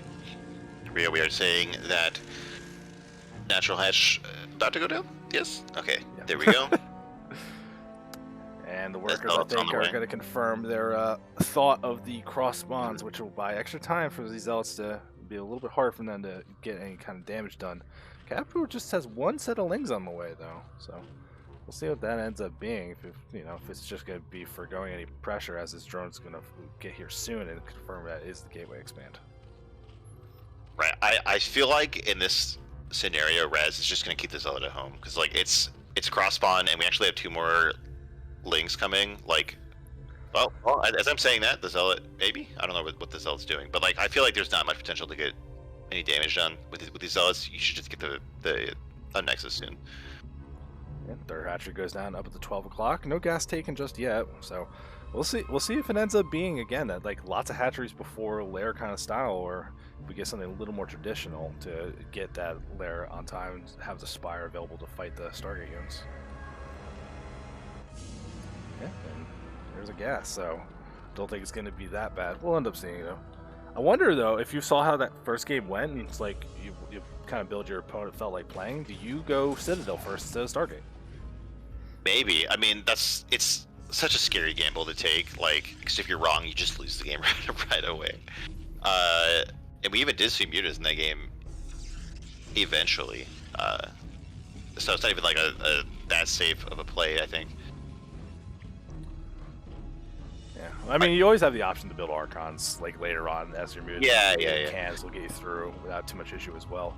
But we do got a decent amount of Zealots being built up. Doesn't feel comfortable moving out just yet, but I know we see this kind of Zealot move out on some of these extra expansions, force a lot of Lings to deal with it. Otherwise, you risk taking a lot of big damage. Probe is going to move out, confirm there is a base of the 12, and that might be the point of attack whenever it goes through. And hey, look what it is. It's the Hydra Den. Hydra Den. So there's going to be some kind of 973 play, I would guess. Of course, we don't know if it's going to be all in or macro. Oh, and the Protoss is not going to confirm it. So I think you confirm it enough just by seeing how defensive those Lings were to stop your scout, right? You can just make the guess. I guess. I mean, like, this is like an unusual amount of Lings. Yeah, but the fact that like I think they were so defensive around the positioning and anything. Rather than like trying to contain the Protoss, they were all trying to block that ramp. Yeah. Ooh, and okay, so the Lings and Zealots do run into each other in the middle of the map here. This is 5 Zealots, so it's not an insignificant threat. And they will probably see the Hydras at least. I don't know if they'll to be able to kill them, but they will. I mean, haven't any Hydras been made? We see the upgrades going, but I've just seen Lings in production. So sure. If you're really trying to hide it, I think you're doing the best you can. But that positioning on the ramp, these Zealots taking even less damage. Yeah, that was really effective. Up to the 12, and they want to put some pressure on, they easily can. But Cavapoo's already got to deal with this. Stargate halfway done at this point. So we'll still be Stargate, still gonna be Corsairs to get on the map. Lots of Lings being done, and Link speed about to finish. These Zealots might be in trouble as more spawn at 12 o'clock. So this might be that perfect time for Cavapoo to reset this pressure. Yeah, I feel like Cavapoo wants to be building Hydras by now, though, right? Like, maybe he just doesn't want to give them away. I'm pretty sure Razz does not know Hydra's coming, given that we're getting air weapons. Well, there is a Zealot in the main now. He knows. Oh, okay. Well, okay, I did not see that. Well, nice play there from Razz. Like, surely you cancel the air weapons when you see it. It's 3-hatch Hydra though, right? Well, I mean, isn't that always the kind of thought when you're doing its Hydra stuff? Like, well, you could not worry about it, or you can go real heavy into the air, just destroy all the overlords. You can't build Hydras if you have no supply. Right, but you do need cannon. Like, you just need cannons. Like, we have one cannon here, and we're just going straight into Citadel. I guess there's just no Hydras. Okay, now we're finally getting 5 Hydras, so maybe that Zealot push just did so much damage to the Zerg, like, at least in terms of, like, forced slings, that the Hydra burst is going to be heavily delayed here. Yeah, and because of all that great scouting, the Corsair doesn't even have to go across the main and confirm anything. It's immediately going to go to work on some of these overlords. There's 2 right by the base, and that's not a situation you want to be in, because if your opponent goes to Templar, DTs alone could be a great defense if you have no vision to stop them. See, cans being added on now. No more core swords being made, but yeah, still stay on the air weapons. Maybe for a later game transition, or just it's like it's not worth it to cancel at this point. A Zealot sneaking in the main. There's no defense here other than the Hydra that just popped out, and of course they're going to find a bunch of overlords and be able to see exactly how many Hydras are being made. When the Hydras are kind of rallied right past the Corsairs. Oh, we do have it's like 5 Hydras here outside the natural. These Zealots trying to buy time for cannons to get up. That's why I think we should have canceled that upgrade and made some more cannons earlier. This is a very scary situation for Protoss. If these cannons get up, he'll be safe. I think they are going to finish. Cavapoo's not really forcing the issue. Oh, this Corsair, by the way, has 2 kills in the natural. Doing what it can. It is taking damage though, and I don't know if it's been forgotten about. So we'll see if it ends up getting more. It takes big damage, finally just fly away, but still, siege up front is going down. The ground weapons did finish. We don't see armor on the way. This first gateway is going to take a lot of damage, finally go down. There's only 2 more gateways of production behind this. And Temple Archive's not done, pretty far away. Now the probes are being pulled. More cannons are being built. Is Protoss going to have enough to stay alive here? I think he is for this wave. And then actually, so looking at it now, there's only 20 drones. That's not a lot for this rig. There's no lair tag. There's still a decent amount of Hydras, but I feel like the worst is over. I mean, still, if the forge goes down, you have to make sure there's another forge built. Already has one in the main, starting to research more ground weapons, not armor, to help out with these Hydras. So we'll see what ends up happening from here. Probe's still not even mining, being very defensive, trying to get these up here. I am a little concerned because there's 1 pylon. A lot of cannons for 1 pylon. Cavapoo sees that. I mean, that could be pretty damn deadly here. I think the Corsair in the main died. It did. It was at the natural. We got finally taken out. I didn't catch him. Oh, very sad. Yeah. But like that is a big deal. Like we even see a new Corsair being built. Like just getting the scouting information, seeing what is coming out of the larva is a huge part of responding to this as Protoss.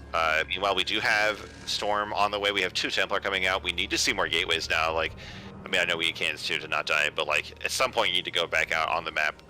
I think we are seeing Cavapoo try to turn this into a macro game, getting lair, getting more drones, getting more hatcheries, and we've seen what Cavapoo can do if left alone for too long in this matchup. So Razz needs some kind of plan to bust out here, and we do see a DT. There's no, well, okay, there is 2 overlords that are like in the same neighborhood as is contained, but I think the DT will be able to do quite a bit of damage in the meantime. Yeah, I mean, we do get a lot of scouting info. I think you confirmed there was a lot of drones made, so, you know, I think the worst is over at this point. This might be your window to start out gateways, as we see that now. Robo is nearing on the way as well. I heard a DT swipe. Was he DT swiping his own building to get out? Yeah, to get out. I wonder if Zerg heard that. It doesn't seem like we have that kind of reaction here. Maybe maybe the DT doesn't want to fight the Hydras. Maybe he's worried about being detected. And actually, these Hydras are running straight up to the Overlord. But the DT takes the other route. Is technically seen by this Overlord. It looks like the DT is trying to get some damage done in the Protoss space. There's no detection at the 3rd yet. We do have an Overlord being sent in that direction. But a Corsair going to check. Yeah, confirms that there is nothing there, but the Hydras are going to be here. Overlord's already at the ramp, so that DT, unfortunately, is not going to be able to get the job done, but hey, still, like, you got through that early aggression, you survived, right? As Protoss, like, it's not a win, but you know what? It feels pretty decent that DT does get taken out as it tries to poke up the ramp. Cavapoo one step ahead before that goes down. Spire is about halfway done now. Remember, that +1 weapons did finish for the air. If there is a switch into mutas, like, I think there is some kind of reasonable reaction you could do.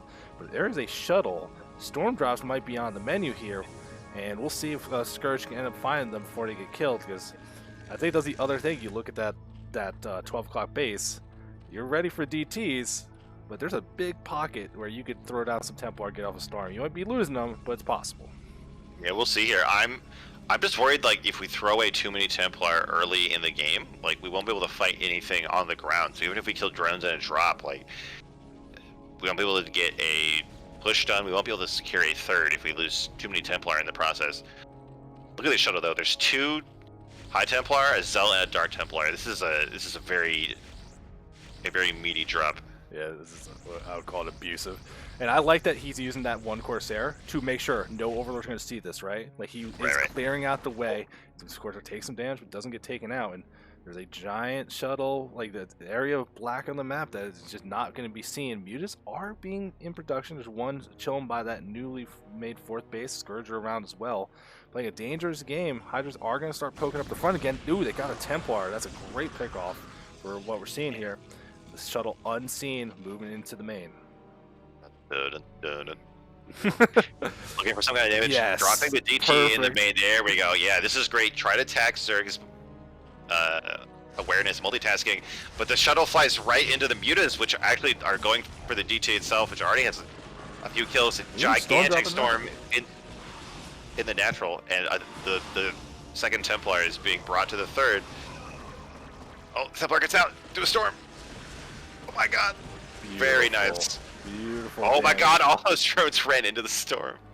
So huge drone kill. I think like 12 drones or something went down in that whole drop. That was very cool. Like, one shuttle dropped 3 bases at the same time. Super clutch.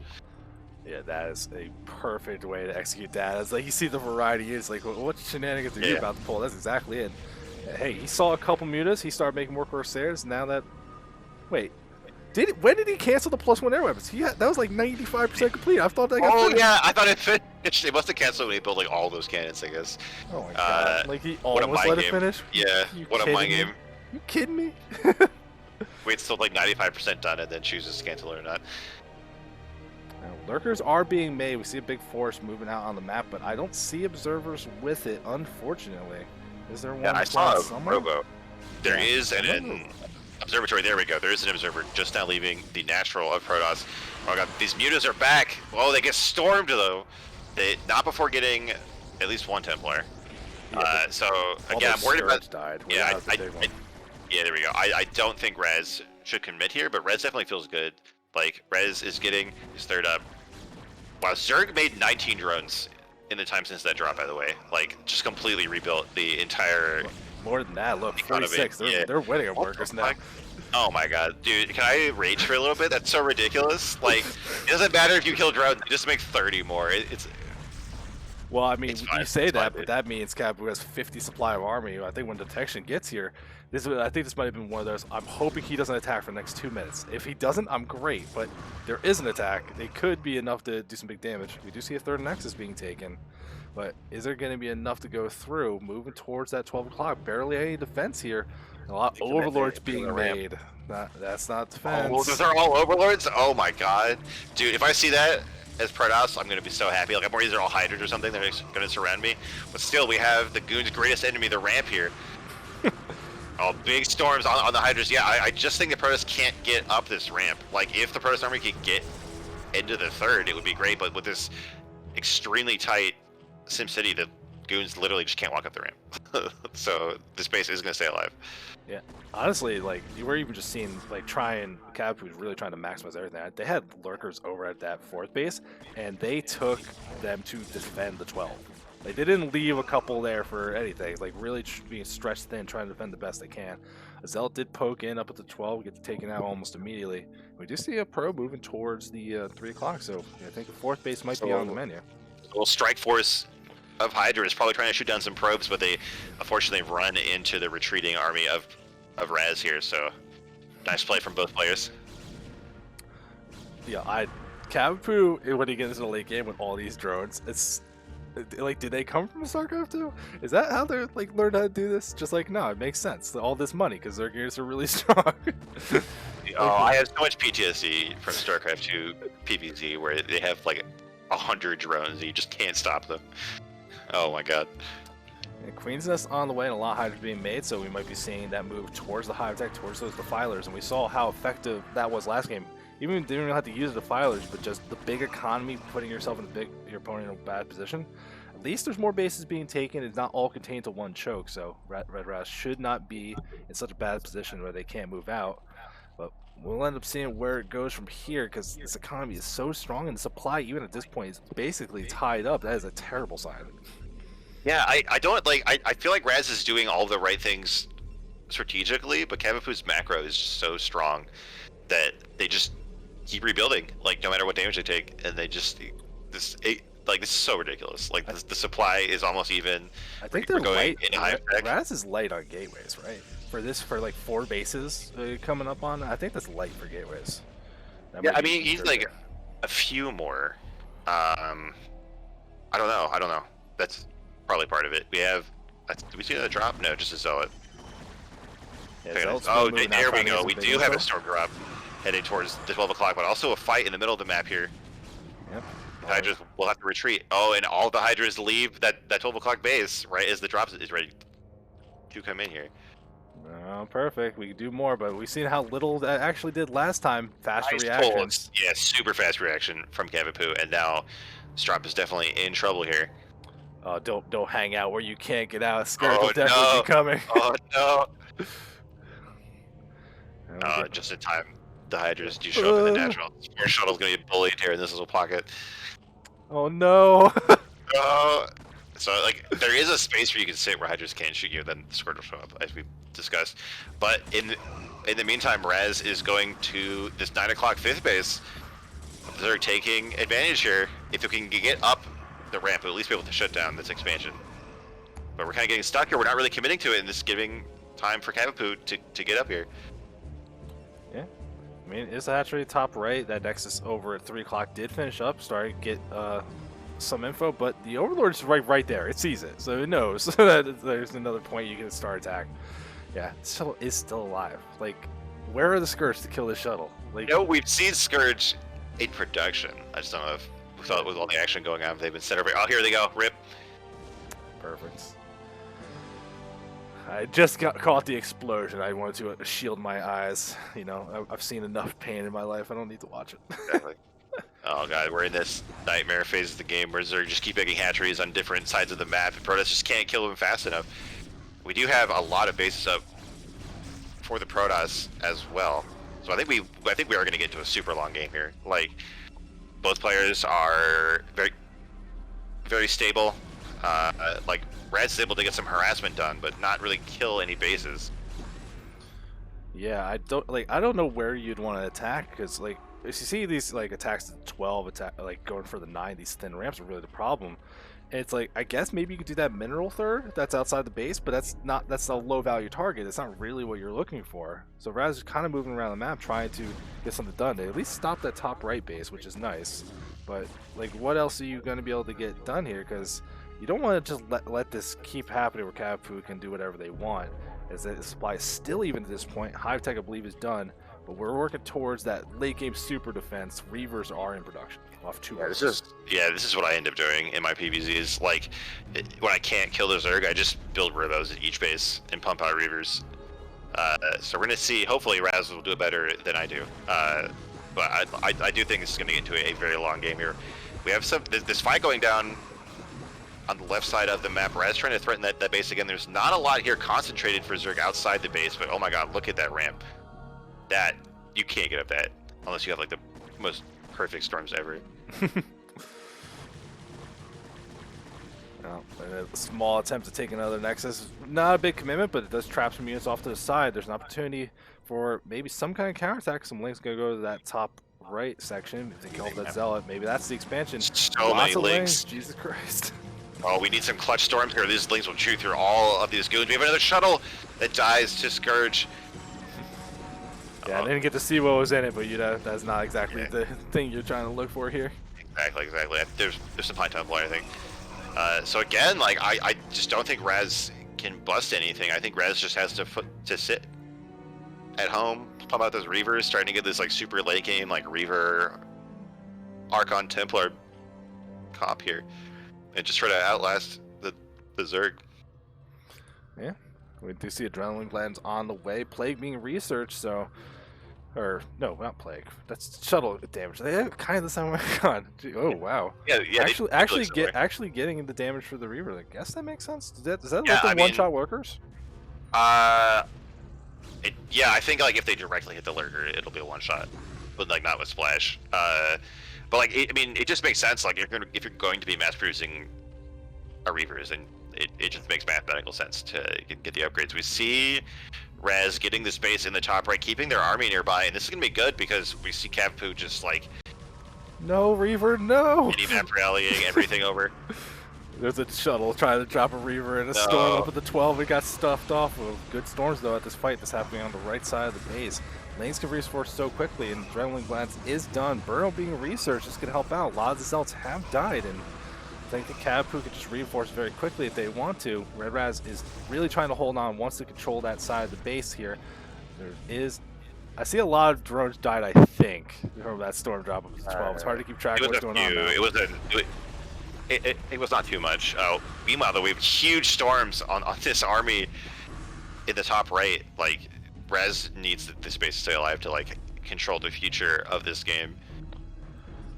Yeah, I mean, it doesn't seem like they're doing good, but look at the gas income. Razz is like completely dried up on gas, trying to get these upgrades in these high-powered tech units.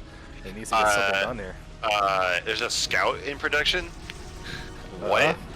That like, I'll say it's a misclick, but like, how do you even misclick a scout at this phase of the game? Hear me out. Oh my god. Hear me out. They kill overlords really fast, and they can shoot down for harassment at another location. Maybe? I guess. My only thought, he just tried to make a shuttle, and he hit S on the Stargate. I guess we'll find out if there's some clutch way to use scouts in a PvZ. Yeah, we'll end up seeing though. There's still more fight happening over at this top right side. Reinforcements from Cavapoo just really keeps trying to stream them in. And these fights are going slightly less in his favor as time's happening. Meanwhile, Cavapoo is going to take the bottom left base, so you know, I think maybe you just get comfortable kind of splitting it off, not really worrying about it so much, because you can see, like, as Zerg gets into this later game tech stuff with Nidus Canals, you're going to get all the Defiler upgrades, Ultras if you want to go that way. Like, I think the onus is going to be on Razz to kind of get something to happen here, because Zerg, when they get everything they're looking for, it gets out of control real quick. There's a drone at the top right. It's taking a hatchery. Oh my god. Going to force him to kill it, and Scout is he going to make out. cannons to... This is the 23-minute cannon rush to stop this hatchery in the top right. There you go. This had the successful cannon rush. Why not, right? Where's that scout? Where is that scout? It was finished. It's top right. Top right. Oh. It's not doing anything. Okay. I think it's literally just like gonna kill an overlord if it scouts for information. Which there's a couple overlords you could be going around trying to kill off right now. But I think finally both players gonna relax on the aggression. It's been pretty constant trying to force fights one place or another and build up, but look at Cavapoo, 20 sets of legs in production, lots of lurkers as well. He's got the Defiler mound, and you know that might be the move when you're getting there. I actually don't see that many Defiler. Do I see any Defilers? Yeah, I haven't seen any. There's a lot of Zerg to look at here, trying to find them, but I have not seen any yet, and that could be a major mistake here. There's still a lot of goons in the army of Protoss here. Ooh, another shuttle with Storm Drop heading towards the main, maybe the third, not sure quite.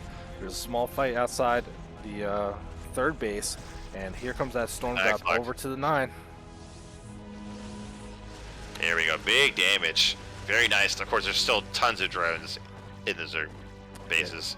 It dropped in the bucket. Didn't even really do it. Yeah. Man, this is...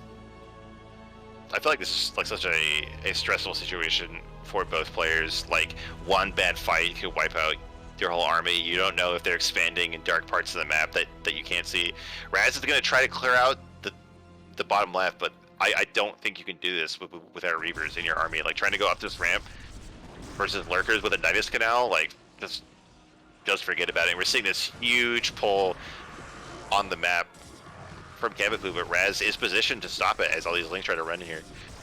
Yeah, I mean, it's a lot of archons plus 3 weapons, so like these links not as effective as you want them to be until that armor finishes. Is that like right now still behind the upgrades? Link's got to be very careful not to get thrown away. They do break through so many lurkers. So many lurkers, but all the splashes right on top of them, storms and archons. So many lurkers die, and I think this space actually is in trouble. I would love to see just this Nidus Canal get sniped immediately, but I'm worried that this army is going to be forfeit now because it's going to be so hard to get out of the space if Cavapoo wants to stop him. Armor's not done yet. It's so close. That will definitely help out a lot, but it kills off the hatchery. Going to kill off some drones as well. These links trying to reinforce, but the archon's still alive. Decent storm helping out as well, so even though there's not many zealots, attack did so much damage. That nice reinforcement with all those lurkers, like, that kind of actually hurt more than anything. You see some things in position over the top right. Defilers consuming, getting ready for the Dark Swarm and Lings, which will shred everything here, but there are Reavers. That's the big key to keeping your defense going at this stage in the game. 2 Reavers and a Templar, and you know what? There's a Scout. This base is not going to fall. I'm calling it right now. No, I think it's good. Look, even those transfers... got the Defiler! Amazing. Holy shit. Yeah, the base is going to survive here with all the splash damage to fight through the Dark Storm. And this is definitely a major victory for Razz. Even Cavapoo trying to take this base on the mineral high ground, and that was extremely optimistic. Well, I mean, if you get set up with Sunkets and stuff, gives you a nice little focus point of attack. I think it's not bad. There's another drop over at 9 o'clock. I missed it again, but still more damage to be done. Finally, that drone count's starting to weaken a little bit, but still damn near 50 is very intimidating. But we can see for as long as this game has gone, that they've been even on supply. Razz finally has a couple of good attacks, really kind of climbing into supply lead as they enter this like super late game part here. I think it's going to be all about controlling these bases, especially in the bottom left. You see the shells even going down to check, but there's no base here to kill. Right. That's the like. I hate that when I'm like going to drop and there's just a hatchery that my drop can't deal with. Like, oh man. But we're seeing a smaller Protoss army, a group up here trying to push this base. This is one of the weaknesses of this like turtle toss style, is you have so much supply bound up in your defense, like High Templars and Reavers sitting at each base, that your main army gets much weaker. Oh, the Scout! He's in danger! He got hit by Scourge. And there's Hydras. I'm very worried. Oh, he's gonna go down! No! The Scout's dead, but meanwhile, in the bottom left, this new expansion from Zerg is absolutely going down. This poor Scout died as it lived, useless. Another attack at the top right, but there's 3 Reavers. Yeah, so many Reavers. The Reavers are kind of like too far back. Like the links have to get really deep in this cannon line for these Reavers to help. But with the Templar here too, I think it's gonna be fun. It's still finally breaking through. I mean, there's still a couple cannons available. More reinforcements going through because Razz's army is all the way stuck in the bottom left. So if you want to keep putting the pressure on, I think you can. Another attempt to take that base outside to set up the little home operations, get your static defense up or whatever you're trying to do. Maybe it's just a Nidus to make things faster, but I think this base here is going to go down without any major reinforcements from Protoss. Like, so many Hydras have been thrown at it, and the Reavers are picked off. Like, this is really scary. This is 2 bases for Protoss, and this reinforcement wave is not very big. Like, where is all the supply for Protoss? I don't know. It's a good question. It's not that much tied up in the workers or anything. This is attack on the base. Things looks like there is a Reaver and cannons in the main, so that will at least keep the main part of it alive for now. But Razz, the army is trickling across the map. You can see how separated everything is. The Cavapoo is just as bad, honestly. Like the reinforcements, it's in very small numbers, and I don't think you're going into Zealot Archon with like small numbers of Lings and Hydras and winning that fight most of the time. This is the kind of scenario where the Protoss units excel here. So it seems like the main in the top right will be safe. Yeah, Cavapoo taps out. What a game. Yeah, very dangerous stuff. I think it really comes down to that attack we saw that bottom left, because it was big damage and killed off a base, but that's where the supply went from being even constantly to finally Razz getting that lead, and he took enough bases to stay aggressive. But I would have been sweating bullets that whole game. That game was very tense. The situation is so stressful to be in. I'm always worried that there'll be like a doom drop too. Like it just like ends the game if you don't stop it. I'm super glad that we get a game 3 between these two. It was really exciting. Oh, you're gonna be super glad about the map it's on too, then. Boy. I'm not gonna spoil nothing. All right, I was worried to be fighting spirit after what I said earlier. Oh, I'm not a monster. I'm not gonna do that. But we are going to our game 3, our second best of 3 tonight. We still got another series ahead of you as well, guys. So make sure you're hanging out and appreciate what we're doing for you. Please, Toppers Bob, you motherfucker. Oh God, it's a nightmare. All right, it's 12 o'clock at the Pink Circ. It's for Cavapoo. And over at 7 o'clock at the Peach fucking Bros, it's Razz. These guys, come on. And we were playing on Neo Sylphid, Blast from the Past at this point, but man, I love this map so much. I think this leads to great games. Exactly. This is one of my favorite maps. Like, I just like a 3-player maps, like, conceptually. But I really like this map, how you have so much choice in where to expand.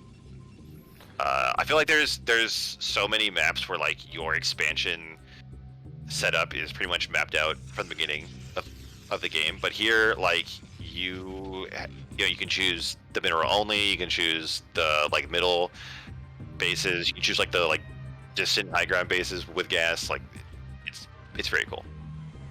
Yeah. The big thing I like about this is just it's the same thing I like about 3-player maps in general. That there is one main you have to fight over. You don't want to just give it away. And the fact this base has no ramps, lurker defense becomes significantly weaker outside, like there's like later game bases where you get your like 3rd gas or your 4th gas maybe later on. But as far as at least the mains go and everything, it's not that bad. You're seeing another gateway. I really like this call on this map. Again, no ramps, small distances, easy to find your opponent.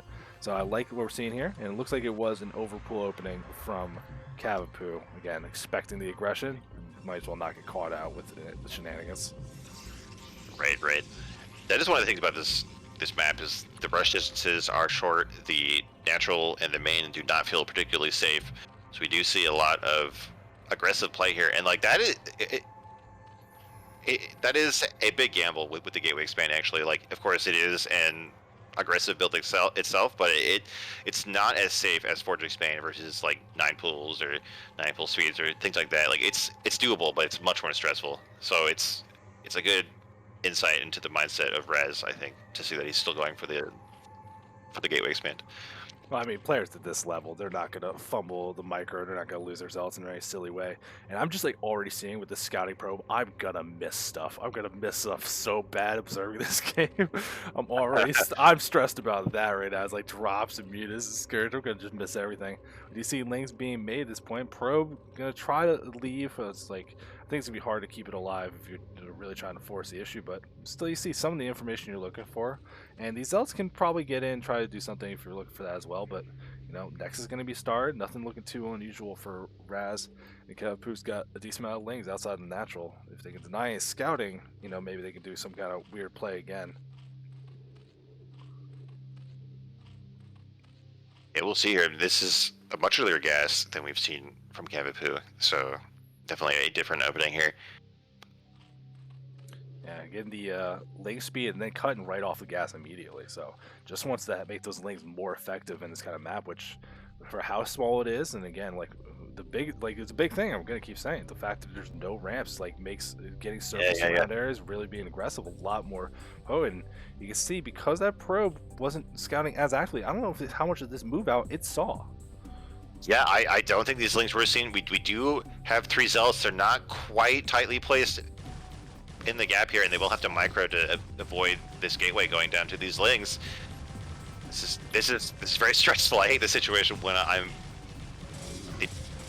the toss here. Oh, that one zealot narrowly avoids being surrounded. I think Razz is going to come out ahead here. Yeah, not a lot of micro here from Cavapoo. Yeah, I think Razz was very prepared for this because look, that's a freaking cyber core to wall. That wasn't even the forge. He wasn't. Oh yeah, it was the forge. I didn't even click on it. Oh my god, yeah, the forge is back in the main. I guess we do have a cannon coming down and a battery here, and this is great. Look, there's 8 drones. Cavapoo just did not want to play in a long game, but Razz was ready for this. 4 zealots here with a cannon, with a cannon on the way and a battery done. Like, yeah, this is completely safe for Protoss. Yeah, there is a third hatchery on the way, but you know, started the drone up now behind it, still hasn't started mining gas again. So if you want to just keep flooding lanes, keep trying to put some pressure on, because you can kill this gateway. That's really big here. Lanes do sneak around. They're working on the cannon. On the cannon. Oh my god, look how fast it dies. Holy shit, cannon's so terrible. So we're gonna get a few lings here in the main, but they're so bruised up that the probes can just kill them. And we even have a cannon in the main mineral line. Nice safe play here from Razz. And like, yeah, this just seems pretty well. Okay, you know what? I was gonna say that it seems bad for Zerg, but Cavapoo's like already caught up. Like, does Cavapoo just have like cheaper drones? Something like, does he get like the perk where drones cost like 30 minerals instead of 50? Like, how does he keep catching up in drones so fast? I mean, he's just very, very much abusing like windows where it's like, all right, I'm done with aggression. No more lings. I'm completely done with legs. All drones. It's all drones now. That's the only key on my keyboard. And he's going to switch back over later. You can see, I was actually expecting more legs to go through, because look how weak that gateway is up at the front. It has like 100 health-ish. Like, you could kill that with like another 6 or 8 legs if you really want to just put the pressure on. And then that stops all the production because there's no gateway in the main. That'd be a super good move, I think, but Cavapoo just wants to build up that economy. You can see already ahead now at this point, building up these hatcheries, not worrying about the layers. This game's looking, the start, even though there wasn't a cannon rush, this reminded me a lot of game 1. I don't like it. Yeah, so you know what? That core has been done for like 3 minutes, and we have no tech at all. No Stargate, no Cyber Core. We have +1 attack coming, but like no other gateways. Maybe Razz would just razzle, I guess. Like, I don't. There's no development coming out of Protoss there. We do have the Citadel, but like, it's not even like fast for being a Citadel first. Like, we need more gateways. Like, I don't know. Maybe Razz is just exhausted after game 2, but I feel like Cavapoo's going to pull way ahead here. And we are seeing a little bit of a Zealot move out, which, if you look, the defense is for Zerg because of, like, I want to catch up on drones. They want to do this. No stack defense, very few units here, and not even a lot of lanes of production. These Zealots might show up and cause some real havoc. Oh, it's natural. Yeah, you can't even tell the minimap because the color is the same. But here we go. We have 4. Yes. We have 4 Zealots. Oh, but they get surrounded by lings. It's gonna be pretty rough here. I'm really worried for Razz. I think these are gonna get thrown away, and the Cavapoo will make like 50 more drones. Well, lanes are being reinforced here at this point. Again, switching to that, I'm just gonna build units kind of stuff, trying to kill a couple drones. It's going okay, but not as great as you would want. These Zealots really getting bruised up, not doing what you're looking for. And I think end of the day, these Zealots get cleaned up. When you're on 1 gateway of production for so long, you really kind of, I don't know if you want to throw away all these for the amount of damage you didn't do, and the work count's still even at this point.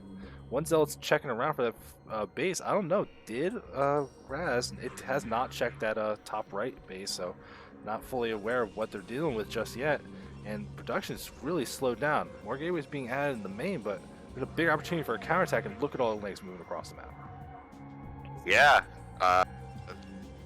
feels pretty bad for Protoss. Like, we only have 3 gateways. Like, we're just now getting the Templar archives. Like, oh no, Cavapoo retreated with all these lanes to kill 1 Zealot at the top right. No. Oh my god, everything was in like 1 control group. Huge value from the Zealot. Even like pulled all the drones from that base. Like, big play there. But given how we've seen the previous games go, like, this feels really good for Zerg. Yeah, and I think at this point, because of how back and forth Cavapoo goes, lots of drones doing all these things, the Hydra Dead's done at this point, and if you get these Hydra upgrades, you can keep putting a little bit of pressure on. If there's another bad move out from Razz, where his Zealots get caught out and maybe cleaned up here, that could be a real big signal, just switching the Hydras and go for a big attack. Because, like you're saying, the tech, even though the Cyber Core was so quick, was pretty delayed. I don't know if Storm's been researched. These Zealots do have speed, do have +1, are going to move out on the map. Cavapoo just running away with the lanes, going to just not fight because the opportunity for counterattack is pretty big for both sides, honestly.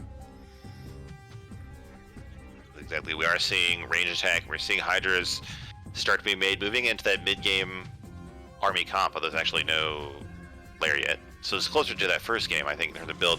Here we have Zealots running into this base, but oh my god, look at this Sim City. Like, Cavapoo's Sim City has been flawless all 3 games.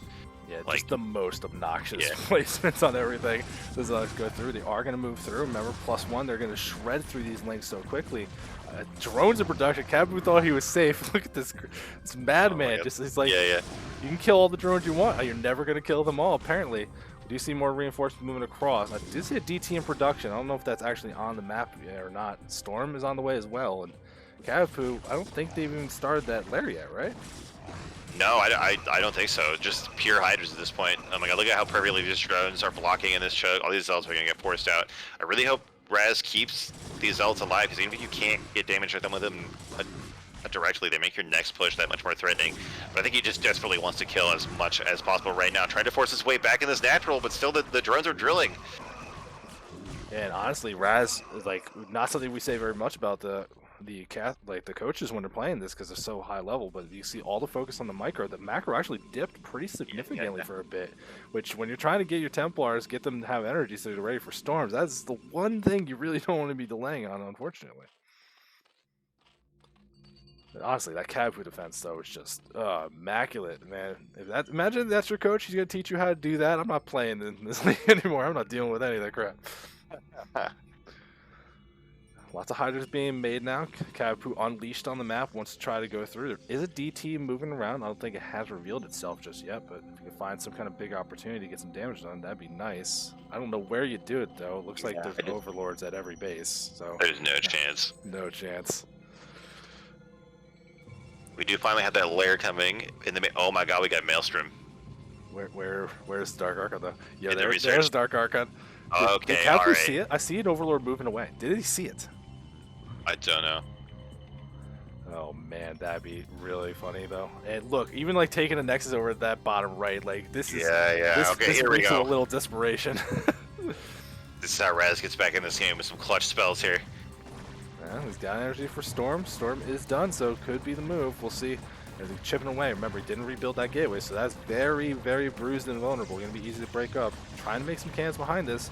I don't know if they're going to be ready in time, and just not even really stressing how you're going to build this stuff. So we'll see. Where does it go from here? Both players like being very cautious here, like not diving in to kill the cannons, not running ahead, trying to kill the hydras, just waiting for some big commitment from the other player. Yeah, I think that's pretty reasonable here. If Razz gets a little impatient, moves out there. You can see that layer of hydras behind it, Lings in, they can flood in as well. And he's just buying time because that Spire is going to be on the way pretty soon. Just slowly chipping this stuff down. All right, here comes that move. Here we go. Big Zealots, but no Storm behind it. The Dark Archon can't make it through all these cannons. No. Oh, Storm on a bunch of hydras, so much damage there. Even that shield battery from early in the game being used again. And the Nexus in the bottom right does finish, hasn't been utilized just yet. So many hydras being made. And there's that Lurker Tech on the way. That's going to be a big move. We do see Observers already in production, so it's not only going to catch them unaware, but still just so much damage on the ground. So many hydras, I'm so scared for Protoss. Dude, we need to kill one of these cannons to let the Dark Archon out if we're going to fight on the map. Like, no, we're keeping I'm worried Razz is just like so taxed that he hasn't noticed it. And more DTs being made as well. So there is a couple Overlords. I don't think you're going to be able to really get these DTs to do the big damage. I don't think you're going to be able to discourage that so much. And that Cyber Core did die. Like, remember that, like, right now there is no Stargate. I think you switch into it, but it's going to be easy to forget that you lost your Cyber Core if you're not really thinking about it. New core in the main below the Nexus. Yeah, but also there's another one of those super loaded shuttles going towards the top left. 2 Dark Templar and 2 High Templar. So we've seen Razz do a ton of damage with these drops before. There we go. We are killing one of these cannons to let the Dark Archon out. That drop ahead in the 12 o'clock. Yep. And thank you for the heads up. It is DTs. This is going to be a great little maneuver. There is an Overlord here to see, but there's no actual defense here, unfortunately. It's like this is just like that game over on Butter that we had. Just a giant army of Zerg. It's like you have to escape through this one path. I don't have to do nothing. So the drones are pulled. Oh, these Dark Templar are going for the spawning pull. There's nothing to defend all this tech in the main here. Yeah, I think that's fine. Just go for a tech as you want to Yeah, end up getting it. Getting that Spired actually sounds like a great idea right now, just to, you know, if there is a chance of mutas or anything, you can go through it. We do see Dragoons are now in production as well, so that could be that kind of like maybe you're waiting for those to move out, but you do have to kill these cannons at some point. Finally, we're going to see that move break down some kind of hole to move out here, but there's just so much army here. Oh, the drones get pulled just in time. Only 2 of them go down, but the High Templar are saved, and the Natural's going to be next target of the drop. I mean, but because they were pulled, you at least know what's coming, Trying right? to move out the Natural. There's so many Hydras with so many storms. The Dark Archon is finally free to go out. Are we going to see some Maelstroms? Come on. Come on. Do a thing. Oh my god, please. Oh, that drop's going towards the Natural as well. Razz trying to tax the multitasking of Cavapoo here. He's taxing the multitasking of me, trying to keep any kind of attention on all this stuff. Another move out from the outside, but there's no Zealots left over. So finally moving out. Storm. There you go, the Wombo combo. Sick. And not a bad little situation. This attack actually went a lot better than I thought it would for not having any Zealots here. Maelstrom really kind of helping out. It's a good spell. It's just hard to get to, but actually seeing it being utilized, very exciting in this show match here. That shuttle still hasn't moved for that drop at the Natural. There's one Hydra just waiting for it. Thing is, like, Cavapoo probably thinks that he's way ahead, but there actually is that third base in the bottom right. Not too many probes there, and some of them are idle, left behind in all of this action. But like, it's not total game over for Protoss if you have a third base here. There was the that drop did go to the Natural. Nice. Yeah, I think some stuff did get pulled. I don't think the damage was that big, and you can see the drones get transferred. The Natural over at the bottom right has been taken by the Zerg. No idea that the Protoss base is there behind it. That's gonna be so dangerous when it ever gets spotted out because there's just no defense. The Dark Archon got sniped. Did not want to deal with that anymore. Another High Templar goes down. Like, all series Cavapoo has been very good about killing High Templar. It makes it so hard for Protoss to build any value in the army here. Still just really being relentless with his aggression on the front. As we've seen from Cavapoo, when they're in the mood to do something, they're just going to keep doing it. But no Queen's Nest, no attempt towards Hive just yet. And, you know, just building up that big economy. There's just, if you saw that base in the bottom right, I feel so much better about this. But Razz is not getting away a little bit with murder over here, even though it's with the idle probes and kind of ignoring the functionality of it. I think this contain might be over. Like, with all of these goons, the Hydra Lurker is going to have to pull off here. I don't know how much Razz can get done. Oh my god, look at all these Overlords here that might get picked up by these goons. Oh my god, this is going to be so much supply going down. Yeah, I don't know if it's actually going to put them into red because Cavapoo has been losing stuff from these attacks as well. There's another drop over the top right. This freaking shuttle is impossible to see. One High Templar is still alive with like no health, but really getting the value out of it. And you can see, here comes that move out from Razz. Where are they going to go from here? I don't think they know about this bottom right base either, or are they going to make the move towards it? Maybe they do. Maybe a probe might have seen it. There's a probe, like, hanging around at the entrance. Yeah, I think at this point, Razz must have seen it. That shuttle was just waiting. Yeah, it's giving me anxiety about what to watch. Yeah. I watch the attack. It looks like we're going to go for it. The Templar. Get some more drones. Very nice. Meanwhile, at this base,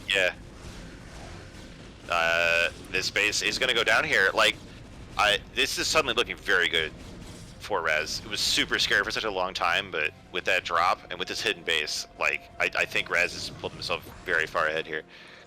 Yeah, that is unbelievable where the workers were to where they are now. Cavapoo's taking so much damage. Yeah. Army is trying to cut back, trying to take this fourth base. I don't know how hard that's going to be to sell, but Cavapoo, lots of army on the map trying to be aggressive because they see how much economic damage has been done. They have to level it out somehow. And they're trying to put it forward. That next is about halfway done. Army all over the place. Not too many Zealots, but still plenty of High Templars. How many Storms are available? Looks like at least a decent amount. Up on the top side, we're forcing back that Zerg army. Not too many Hydras from the bottom, and I don't see too many Lurkers. I think Razz is going to be able to defend this base, and Cav is in a real rough spot. Yeah, if the Protoss is ahead on bases, like, that's the nightmare scenario for Zerg here.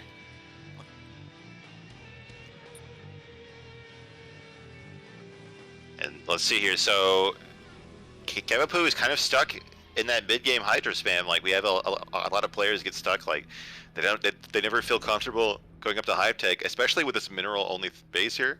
Like you don't have all the gas you need. So this is going to start to lose effectiveness as Protoss players will build up and get even more tech. We have so many storms here on these Hydras. Like I feel like Razz is going to get to stomp around on the map and do whatever he wants.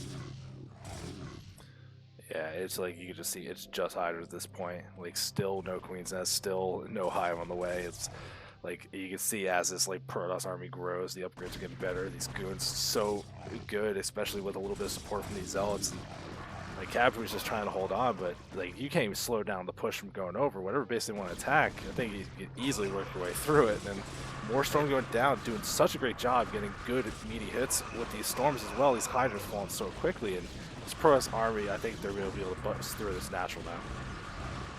Yeah, I think we're about to see goons break down this wall, and then a big chunk of the Zerg economy and all the tech is going to go down. We have the Zerg trying to bust across this bridge to defend, but no storms just yet. But if they do try to go across, they're going to get chewed up there. Yeah, I think Razz has done it. We even have 3-3, like almost done. Like very nice game from the Protoss player here. Oh, storms all over these Hydras. That's so much damage going through here. You just cannot reinforce well enough. You can see the supply, most of it's even drone at this point, which that is just not going to keep you alive, unfortunately. A little bit more attempt trying to go through, but Razz back at home up to, what, 6 bases now? So even if everything gets cleaned off here, I don't think there's any hope for Cavapoo to come back in this game, unfortunately. There you go. And there you go. Protoss wins both of the series. Let's go. Hey, are you happy about that? Are you excited about that? We didn't have to cast Protoss losing. Alright, I hate to do this. I need like a 3-minute break before we go into the third series. Okay, I'll be right back. Not a problem. Alright, well, you heard the guy. We are going to go on to a little break before we get started into our final series, Maars vs. Machine. If you are enjoying what we're doing here, you can follow the channel. You can subscribe to the channel, or you can just tell people about CPL. We're about to start Season 8. There is a wait list if you want to join. Not a problem at all. You know, we'll usually get people in off the wait list throughout the season, or just be in the Discord. The Discord will let you find games, get some free advice without even having to be involved on a team, and kind of just get you involved in the community of a lot of people probably near your skill level as well. It's a great time and definitely has been fun. If you like that we are casting and we're having a good time, we are always looking for people to help out with casting. Just like you're learning how to play StarCraft, you can learn how to cast as well. We can help you out setting up how to stream, give you some advice. It's difficult, especially when the players pick the same color and you're trying to observe and cast. It's hard, but it's still a fun time. If you have an interest in that, hit me up, State Zero, or the Blime, not Lemon. He's the one of our main guys. Cole Warpigets here as well can help you with that too. Tomorrow we got the team reveal stream. A lot of people are going to find out what team they're on, really finalize and discuss the map pool for the season. Just all sorts of good little stuff. That'll be hosted with some of our staff members and Age as usual, as tradition. So that'll be a great time to start tomorrow, probably around 3 o'clock, 3:30, something like that. I don't know. It's in the Discord announcements. I don't remember the exact time offhand. Snipes in the chat. He can correct me. But if we are taking a tiny break, I'm going to go get some water. The shilling is done. We will be back shortly.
I'm back. Fantastic. I got the next one started up, so whenever you're ready to join, we'll get into our final set of the night. Hey, let's go.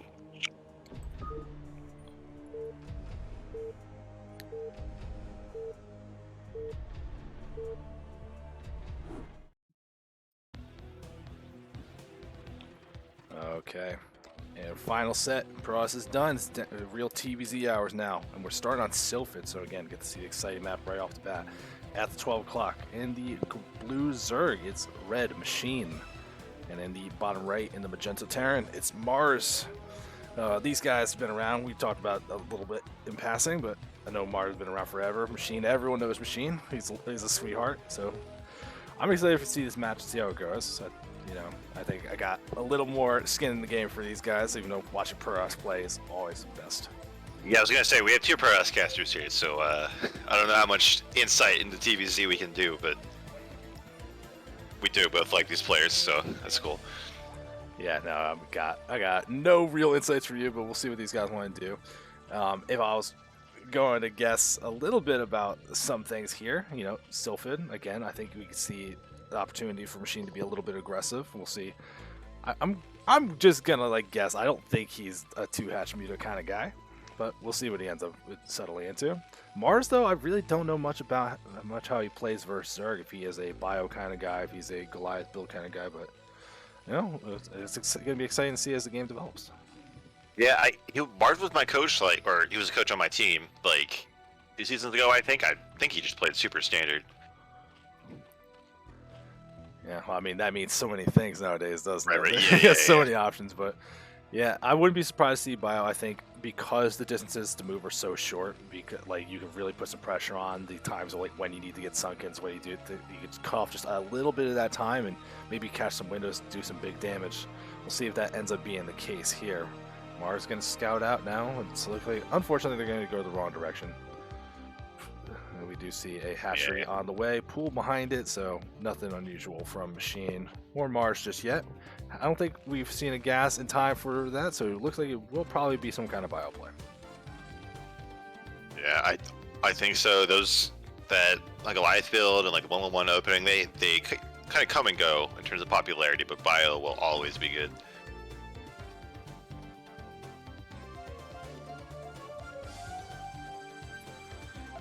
Ooh, we even see a second scouting SCV sent out here from Maars rather than sending the one that was already out.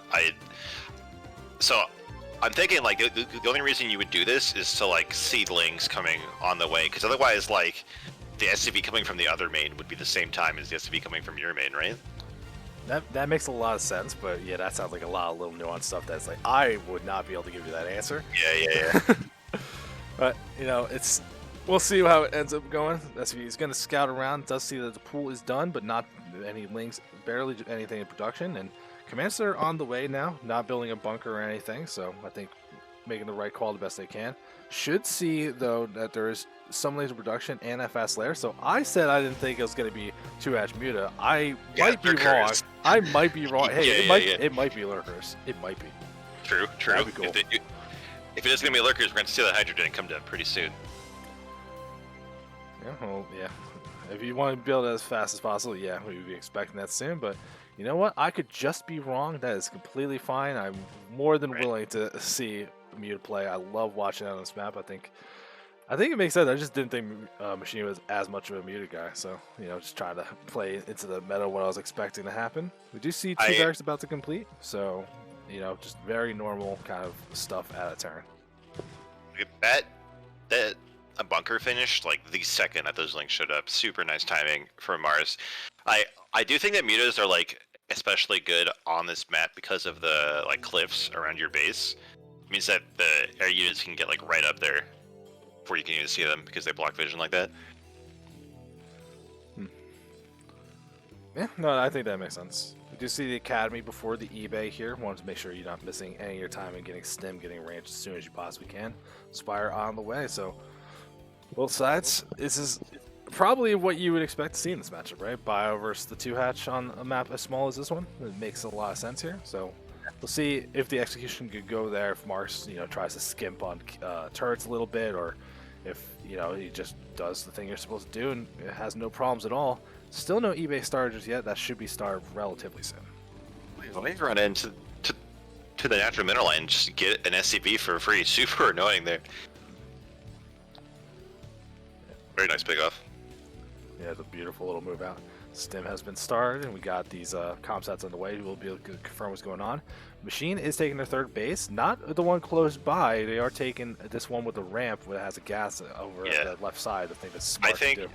Yeah, I think this is like the perfect third base for Zerg. Like, it's close by air, so your mutas can defend really easily, but it's far by ground, so it takes a long time for his army to get there.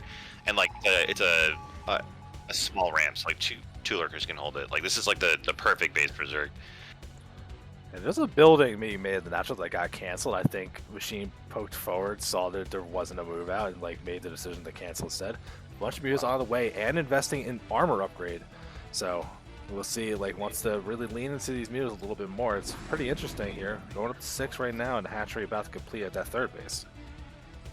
Yeah, we are seeing this move out for Maars here. Like, we'll definitely need some kind of defense in the Zerg base if we want to live through this. Like, we got 3 medics here and a good amount of Marines. Like, this is not a small force here for this part of the game. Yeah, turrets are being made as well.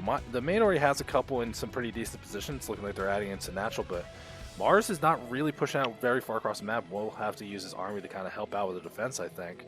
Do you see the mutas starting to pop out here? And we'll see where they end up going. 5 are about to hit into the main. And he's already got a couple Marines waiting, not getting rallied. It's going to be a little bit hard for Machine to find an opening where he can really get the big damage done. But still, that Maars is back, and you're kind of just building up your force. I don't think you're feeling too bad about it, especially since you got this upgrade. They'll be useful later as long as you don't lose them. We just are looking for some opportunity to do damage here. They run right into these Marines, but don't take too much damage. Really abusing these cliffs here. Yeah. And we see that Hydrogen about to be done as well, so lurkers will be the next step probably. And then lots of mutas still being made. I like that real commitment to it. Like, because sometimes you just see, like, you get a little bit and then it's like, oh, if they work, great. If not, whatever. But Machine keeps adding on here. I love seeing it. Queen's Nest already on the way as well, so we're going to go for Fast Hive. Bio does stim, do some damage, and Muta is lost, but reinforcements are showing up as well. Going to try to pick them off, and Machine trying to just keep Maars at bay here. It's doing a pretty good job so far. Yeah. No major commitments for both players yet. Oh, one Muta does go down. I just want to say, like, look where the Queen's Nest is. It's in the wall at the natural. It feels so exposed. Like, I know it, like, makes it harder for Marines to get a good arc on the Sunken, but, like, I feel like it's really risky when he's putting such valuable tech there. I mean, I don't know. I guess Terran's not going to make it there in time to kill the Queen's Nest before the Hive starts, but, like... Yeah, you don't need it for very long. So you can see the Hive already away. So it has done its job. Very true. Wouldn't this game be great if you needed all the prerequisites all the time? yeah. Like, if you leave your spawning pool, you can't make a unit at all. Yeah. Oh, that'd be funny. And Muta count getting added on. That Lurker aspect is about to complete, as well as that +1 air weapons. We do see an armory on the way, so we'll see what wants to actually go through. Your starport being made. If we see, like, Valks to help out with this Muta pressure, that'd be so cool. But I don't know. We've seen so many, like, cool units today. Like, if we see Valks, that'd be sick. Yeah, that kind of stuff. But you see, like, Maars hasn't even gotten on the map, so, like, you could just feel the pressure here that even if he's scanning, see what's going on. Machine hasn't really had to invest much in defense. You can take a look at these bases. There's one sunken at each base that you would actually see it. Mutas are going to go in, try to do some damage. 9 does go through some turrets, but there's still Marines waiting here. Don't want to overcommit to take some damage, but they're not actually losing any units just yet. Maars is going to keep moving on the map. It's a lot of bio with not that many medics to go with it. Yeah, we saw that, like, those medics produced at the start, and I don't think we've seen any more medics. So Maars is definitely playing it pretty close here. Yeah, we got the Defiler Mound on the way. Evo Chambers start getting the upgrades for the ground stuff as well. And Control Tower about to finish. Then we'll see what that ends up being. But I don't see a science facility, so I think that actually is going to be for Valkyries, and I'm going to be super happy. Yeah, we just have this Control Tower by itself. The thing with, like, I feel like Oh, yep. Okay, Valkyries. All right. Hey. I thought that the point of Valkyries was getting way faster than science vessels, but this seems like the normal time you'd be getting them out, right? Like, and the Valkyrie is not going to help with lurkers at all. I am not sure because yeah, not having that old protection definitely feels scary. But you can see that everything we're getting from Machine here has been these mutas really trying to invest in them. He hasn't added more on really. I think this one group he's like it bought him time to get to the Defilers. You see Consume on the way now and move towards Ultralisk. So if you don't go too heavy on that, it's not going to work out well. Second one in production, first one's already done. We were trying to pick off a couple tanks. That's great here to reset that count a little bit. 2 tanks go down. Mutas do take some big So much damage. The Valkyrie desperately wants to kill all of them, just flying as fast as it can. Does not quite make it. Yeah, I mean, kill some Overlords. That is an advantage to the Valkyrie that you can get some Overlord kills because you don't want to radiate them. But yeah, you get whatever value you can here. But it actually puts Machine in the red, so he's going to have to slow down his production a bit as he tries to build some more Overlords. Haven't seen an attempt to take a 4th base or anything, and I think all the delaying is finally going to come to an end here. Maars feels comfortable to move out at this point. Consume is about to finish. Is this just like the perfectly wrong time to do it? Yeah, I'm really scared. There's only one sunken. We have a tank for that too, but just without vessels, I just don't think that these Valkyries can provide nearly as much value as vessels with the radiate here. Like, yeah, I mean the Defiler is there, consuming stuff, plenty of energy. C-Tech is going to move forward at this point, just try to go down, but I think that's all you're really looking for. And here come the Valkyries. Let's kill some Overlords, get some value out of it. Skirts try and do what they can, but not quite as effective against these things as you would be against a vessel. So it's pretty interesting what we're seeing so far, but I think the defensive Machine is going to hold without too much issue.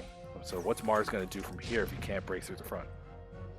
we do see, looks like we're going to more normal vessel production. We have a second starport, we have another vessel in production, and we have irradiate. Oh, but Zerg is trying to punish these tanks for being too far forward here at the natural. These tanks are really precious because take some precious gas that could have been vessels.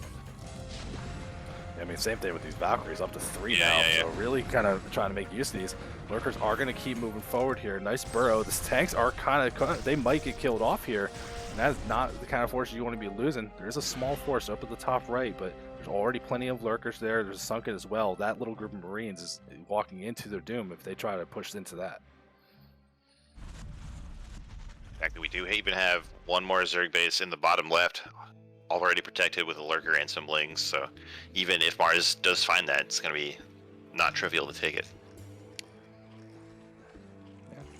Got multiple Evos upgrading things. You see that +1 armor is done for melee and the melee attack, so, you know, yeah, that's these ultras thing. will Like, be good. There's only one eBay, and Terran was on 1-1 because the science facility was late, so like Zerg is even on upgrades, which is really scary for Terran. Especially if we see these ultras come out, right? Like, they're gonna be so tanky. Ooh, Plague. Perfect. Great value when it's like, all right, it's gonna die anyway. Let's get some value out of it. Plague does so much better job than one more cloud that you're not really gonna be able to move into too much further anyway.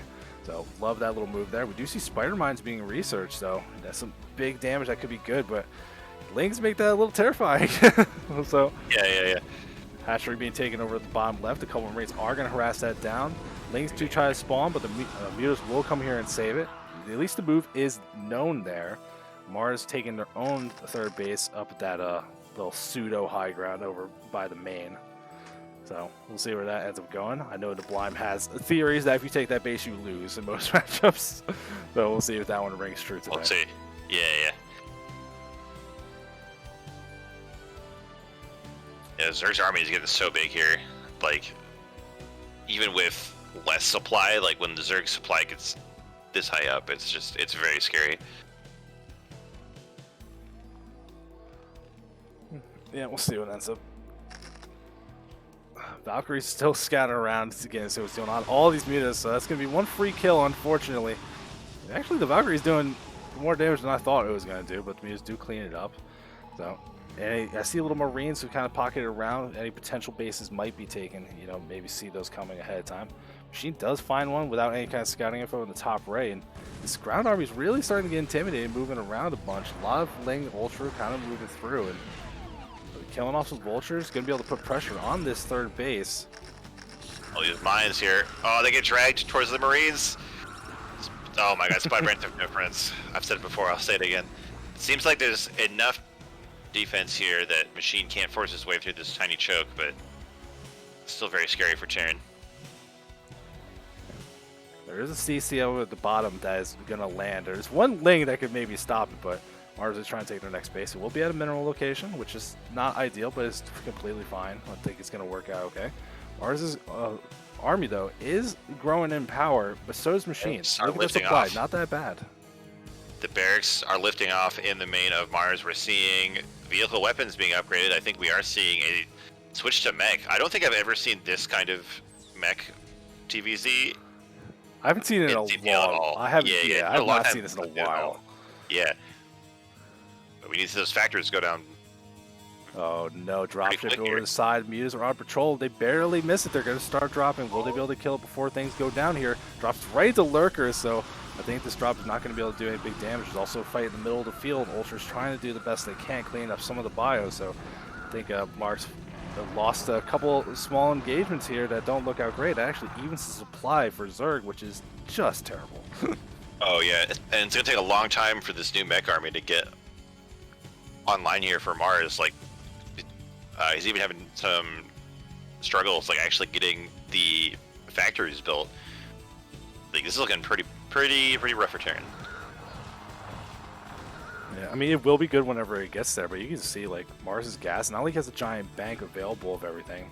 He's only producing, like, one vessel, one tank at a time at the moment, so, like, if it gets there, I think against this, like, ultra-based play with these defilers and everything, it'll be good, but surviving that long will be very difficult. Maars did put a couple bunkers, has plenty of bio down at that base they just took in the bottom, but look how many bases Machine has. It's going to be so difficult. Yeah, there's so much gas flowing in here for the Zerg. That's just what they need to make all these super expensive units like Ultras and Defilers. Another drop in the top right gets picked up by Scourge. There's no drones there yet, and plenty of Zerg units here to clear it out.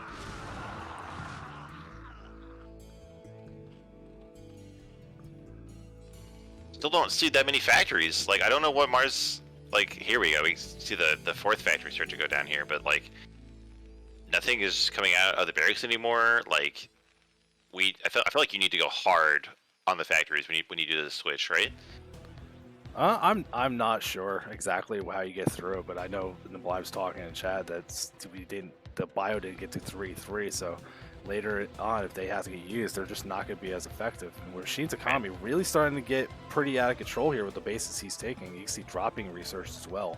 I think you're going to be in a really rough spot against this ultra-based army if you cannot make the mech work, and we'll see if Maars will have the time to get it done. Not a lot of mines on the map or anything.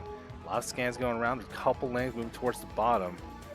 It's not going to be enough to do any damage, but I think Machine, just seeing how many bases he has, what Maars doesn't have, might just feel comfortable playing against these four bases as it is. Yeah. It seems like Maars is gearing up to taking that high ground base towards the bottom left with this command center being built at the mineral only, but I don't know how you can really fight up that ramp if Zerg tries to hold it. Well, more armor is being made. Physics lab on the way. Valkyries will be the option to keep moving forward here for Maars. So, like, really going to transition out of bio entirely, which against Ultras, like, I don't mind the decision. I think that all makes a lot of sense, but still, it's just buying the time you need. Machine's actually ahead on supply. He's going to max first. Yeah, this is going to be really scary for Terran when Machine decides to go for it, I think. Like, at this point, like, Machine can, like, make trades, right? Yeah, I mean, so, like, I don't know at what point do you just, like, start going really crazy with these, like, because if you were using Dark Swarm and Lurkers, like, this, the more finesse, but when you got this many Ultras, and you've been attacking into some of these areas, like, just the amount of space you have to work with makes them a little more ineffective. And it's like, you don't want to be losing all this stuff here, but Machine at max now going to start building up that bank, and I think they want to take another base if they want to get more gas income. I think you just need to make sure Maars doesn't get this 3 o'clock, and this game's going to be very difficult for Maars to kind of recover from. More factories being added on as well. Yeah, we do have quite a few tanks here for Maars. He's getting close to being maxed out. He has +2 attack on the vehicles with +3 on the way. That's going to do tons of damage here. We have these science vessels coming out and irradiating a lot of valuable units here. Machine is gearing up to attack this fake high ground base again, I think. Yeah, some mines did some pretty big damage, and I guess that is one of the benefits if you get out of bio, that the radiates don't hurt your marines, so you could actually just use them liberally on the Ultralisk. So these vessels are brutally weakened though from that plague, down to 1 health, so just gonna die almost immediately. And Machine, man after my own heart, Greater Spire on the way. He's kept all those mules alive from earlier, so that could be the siege unit you need to put pressure on that bottom base, force Maars out of position, so you can attack the fake high ground one. Yeah, well, okay, so I feel like Guardians will be good with the terrain on this map, but like, if we already have vessels and potentially even battle cruisers, I feel like Guardians are just gonna get shot down. But I suppose we're to find out. I mean, we see the physics lab, but haven't actually seen any of these just yet. Machine try to put the pressure on. Mutas are now going to be on the map trying to get some damage done. Still plenty of ultras available as well. The attacks are not going as well as you would like, but still, what the hell is that mine? What? There's nothing for it to get stuck on. It's going to die forever now? Oh my god. Please. Alright, it's gone. There you go. You want to talk about distracting my train of thought? I had no idea. Yeah. Beep, beep, beep, beep. There you go. Oh my god. Need to make that my alarm to wake up in the morning. Yeah. You gotta like hit a scan button to turn it off. Well, it seems like Maars has taken this high ground base with the remnants of his bioforce here. So this is, oh my god, there's a bird link. Beautiful. Beautiful. Oh, that's so annoying. Like, it's gonna die immediately as soon as the start is done, but like... I didn't even see when he got Burrow. Oh, he scanned it right when the turret finished. Yeah, I didn't even see a Burrow in production. I feel like these spider mines and these vultures are starting to get so much value. Like, we've seen a bunch of ultras walk into mines. These vultures are really good at killing lings, obviously. Right, they say that they all die, so you know, cast your curse again, but mine's just still good. Yeah, Guardians being morphed, so this base that Maars just took in that bottom left, it's about to be under siege in a way, where he already has some vessels in position over there, but it's like, how much investment can you put? Ooh, the vessels, if they moved a little bit more, maybe they see it. There's some Scourge just waiting for that to happen, so it'd be very cool to see if we get some kind of action there. There's a CC dropping the main, by the way. Dropping the main? God damn it! Yeah, but it's like 2 ultras, so I don't really know what the deal with that was. There's also like a command center is trying to go to the 3 o'clock base, and it missed. But there's also another birdling there. Yeah, these birdlings are just hilarious to have to end up dealing with. The Guardians are going to move to that bottom left, start the siege in. I don't see any of the vessels. They were around, weren't they? I guess they flew away to go do something else. But the Guardians are in range. They're actually taking some damage from these Marines, but already doing big damage. Not working on the SCVs, but still, any supply you kill is not that bad. Although maybe a supply. On the way. Oh my god, the vessels fly over a bunch of hydras in the middle of the map, and one of them goes down. 2 of them go down. Oh my god. They were all 3. So they were all at the mined out fake high ground base, and to get to the Guardians, they walked over hydras. Oh my god.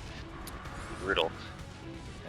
You see, trying to go through. That vessel is going to get 1 decent radio off, but so that means Plane Guard is still alive. This giant tank force, though, actually going to push back the ground forces. Like, I think having this invested mech army took a little while to get there, but now they have +3 weapons, and that's a lot of muscle that these ultras are going to have to fight through here. If you're a machine, like, I think your spot early in the game was looking great, but Maars is trying to take these extra bases. He's working on race now to help with the Guardian threat. Maars swarm all over these tanks. Maars, I think Maars saw the Guardians and was like, oh, I can't deal with that. I'm gonna try to kill him. But Machine was ready for that. Fighting out in the open ground, these tanks are completely undefended here. There's speedlings all over them. There's ultras. Like, so much damage being dealt to the Terran army here. Oh, are these hydras still slow? Like, I don't think they have speed upgrade. I'm never good at telling that. Like, if you question it, they probably do, because I'm usually just being an idiot. Oh, but all those tanks are getting... Yeah, those tanks are cleaned up in that push for the most part. We do have some wraiths coming out of the starports to finish up those guardians, and actually this base for Maars is still alive. But there's one in the 3 o'clock, which I think is going to get shut down with these Hydras and Ultras. Well, I like what we're seeing though right now. After those big fights, all these tanks dying, having to replenish on all this other stuff, you see a giant influx of things. I think that could be a good way to put on a bunch of pressure in some of these other spots where it's like, how are you going to defend all these bases at once with a limited amount of tanks? Like, you got to worry about all these other threats that Machine has thrown at Maars here. Even like the Ultra still being alive to fight. Drop heading for the base in the bottom left. There's 2 Overlords full of cracklings here. But I think there's enough turrets and tanks here to shut this down right away. Yeah, and so you got some race there as well. There is a move towards the right side of the base. I think Maars keeps trying to take this, not going to let it happen, but Machine, like, some of these engages, like, he's not taking as good fights as I would like to see here. I think maybe being more focused on one particular spot to attack would be better, or go for a big, like, crackling drop in the main to kill off some of the production. Hey, right, we've seen, like, a few small drops in the main, but it's been, like, 2 Ultras or, like, 4 Hydras, stuff that the Terran units can kill as they spawn out of the factories, and now Machine is investing a lot to kill this mined out base on the fake high ground. Like, doesn't seem like the best choice. Oh, but we also have Cracklings just walking up the ramp in the bottom left, actually getting a bunch of damage. I think the Wraiths, ironically, are going to save this base for now. There's a big wave of reinforcements for both players, actually. So I think Maars is going to save this base. Yeah, for now is a very relative term of what now could mean. Lurkers are going to burrow through. I think a lot of these are about to die over that bottom base and then force another lift here. Machine doing a good job disrupting the economy really hard, but that killing that fake high ground base now just means Machine has stuff in a like reinforcement path. And it's finally going to be enough. Maars is going to give up game 1. Well played by both players. A lot of exciting stuff. I love that all these guys, they're playing the show matches and they are a little more unconventional stuff, a little more exciting gameplay. I'm having such a good time. Dude, I have been betting my channel points, and I have been wrong every single time. This is rigged. Oh, I just accumulate my channel points. I don't bet them. Yeah. I need to compare with Niblime sometimes. I would have bet on Machine, but I'm I would have. He's my boy. We'll get into game 2. Going back to a classic map that I'm sure everyone is tired of seeing at this point, but hey, it still leads to great games. So we're on Eclipse in the top right in that blue Zerg. It's Red Machine, currently up 1 game. And in the bottom left, in the magenta Terran, it's Maars again.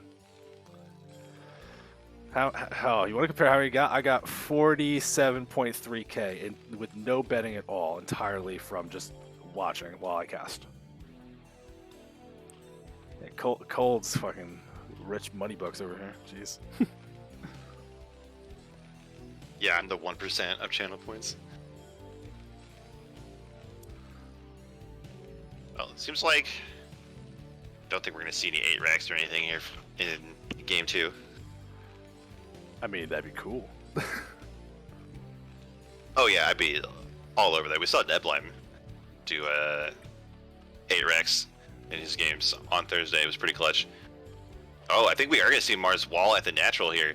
I wish Niblime was in the cast so he could explain, the exact position to put this depot here. Oh, like we could even tell him not to do it. Like, yeah. I'm sure he's typing it right now. He's like, oh, I think he's going to lose the game in 35 minutes because of this depot being here. But see, here's the brilliant thing.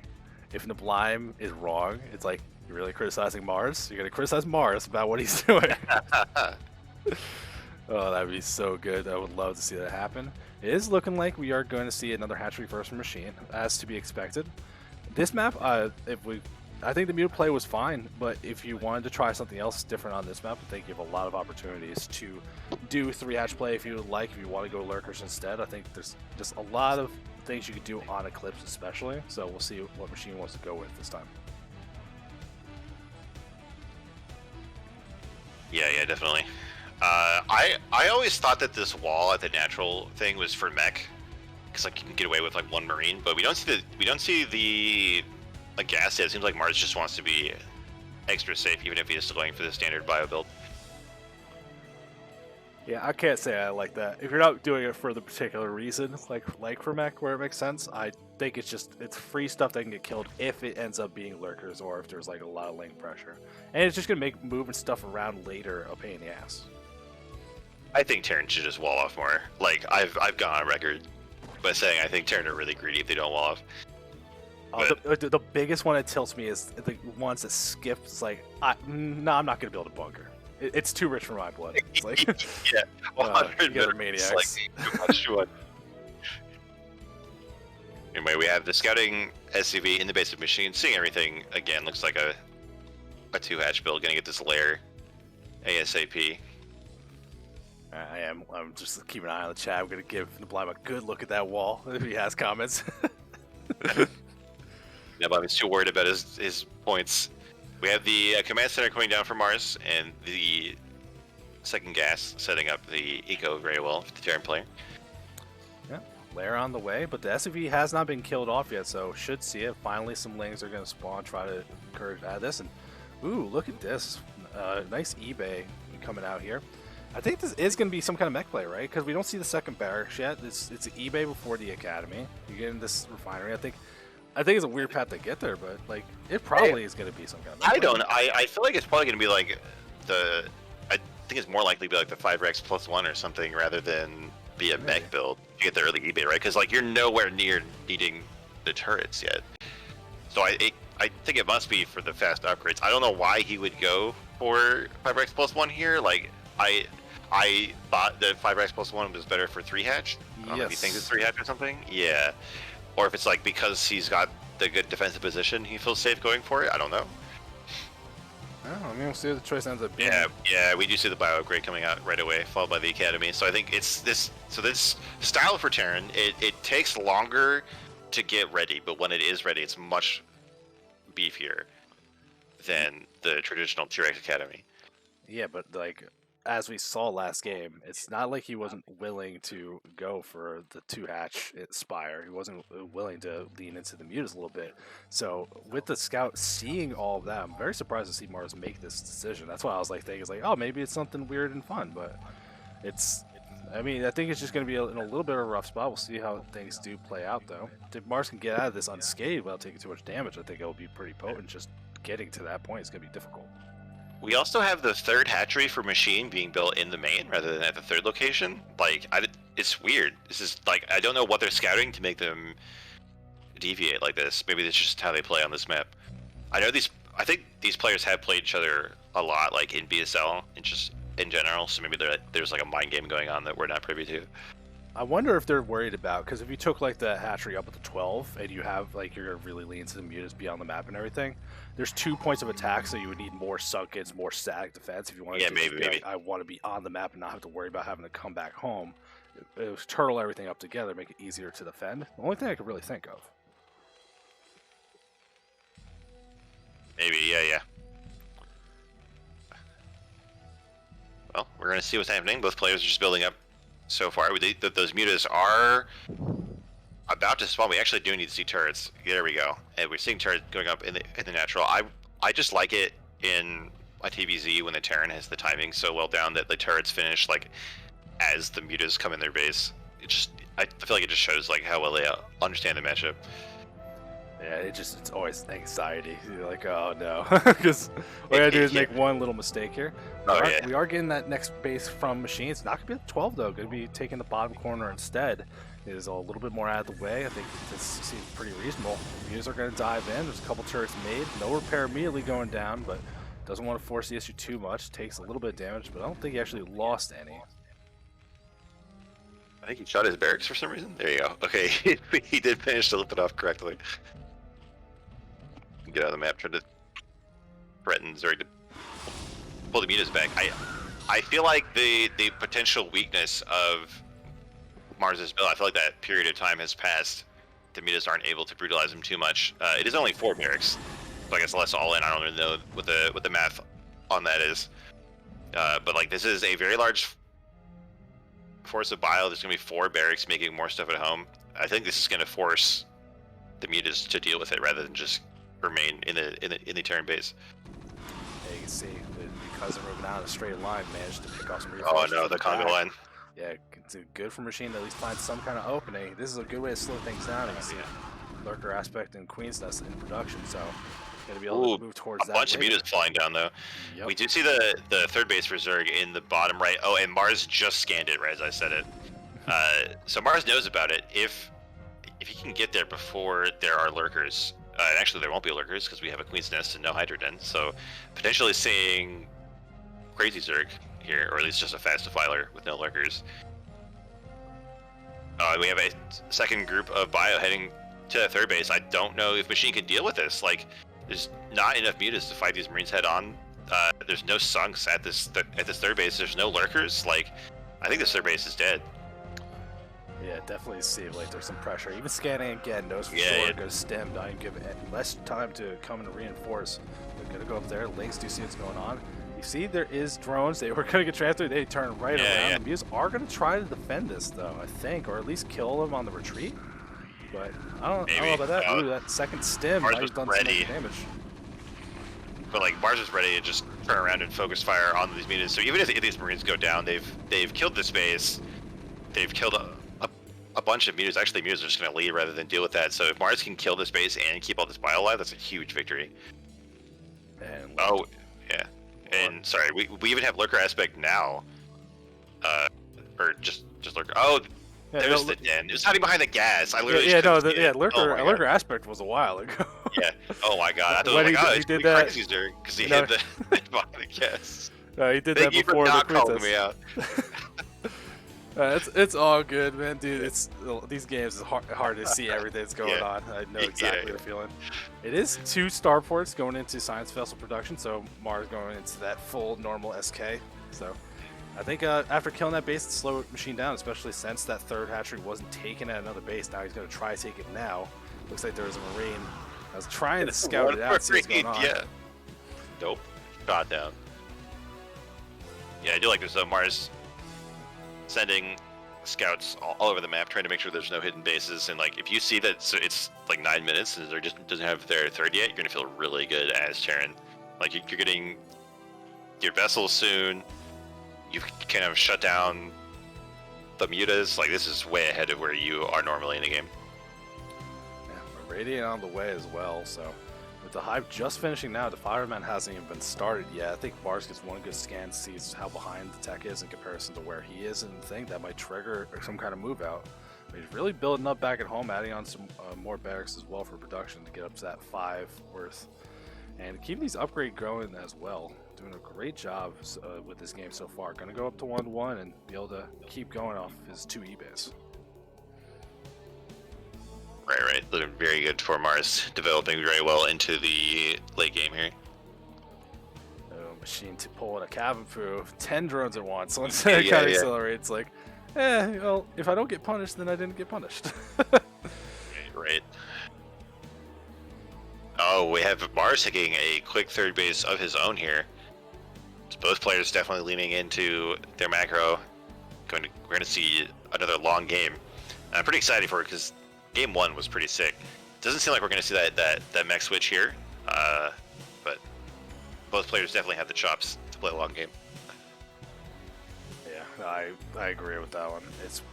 I think Maars, like we've seen it. I think everything looks more comfortable when he's playing the bio. Like it seems like I've also been playing it for significantly longer. Bio's been popular for how many years at this point? So yeah. I think there just might be a comfort part of it. You know, Clips as well, just something we've been playing a lot recently as compared to like a Sylphid it was to be very popular but hasn't been on the ladder in ages at this point. Right. There are 3 lurkers spread on top of each other at this third base. One of them is irradiate, but that makes it really hard for Terran to bust up. I'm pretty sure Maars knows that they're stacked, but definitely kind of scary there. It seems like he's more eager to pressure the natural. Only those defilers go through the Nidus to dodge the irradiate, I think. That's pretty clutch. Yeah, really making every use out of every tool you got available, but you see Maars, this army is really kind of getting big and out of control. Darkswarm is silly. Like, we're not going to act like Darkswarm can't make this kind of happen, but if these radiates go off, those defilers end up going down, this natural is under big threat. You see Maars poking around, wants to get more radiates going. Let's kill the Defiler. Doesn't work on those lurkers anymore. Still 2 stacked. We'll see if Maars wants to try and end up go for it. Yeah, I think Maars is waiting for some sign of weakness here, but he's happy to wait here. He's getting his own third base up, defended by a bunker and a turret, continuing to make stuff at home. Yeah, we'll see what it ends up being. I'm a little bit concerned though. Like, we do see the transition, getting Plague, working on ultras and all this kind of stuff, but because of how late that third base was, because I think the gas is a little more limited here, I don't know if Machine can actually afford all the tech he's trying to go for here. It's like you're going to have to cut a corner somewhere, whether that be lurkers, you're not going to have any ultras. Vessel, the Scourge. They do get 1 vessel, but not before it irradiates 1 Defiler. Yeah, I think you take that trade. It's like, kill these Defilers, just keep putting the pressure on. And Maars is back and pretty far off at this point. I don't know what's triggering him to want to be defensive, but as far as the positioning, like, everything looks pretty good. Is this trying to lure Machine to a sense of security? Like, why don't you come out of your natural? Just a little bit, buddy. Yeah, and we're seeing ultra upgrades along the way. It's going to be the next phase here. Whereas they're, oh god, these lurkers getting so many free kills on these Marines.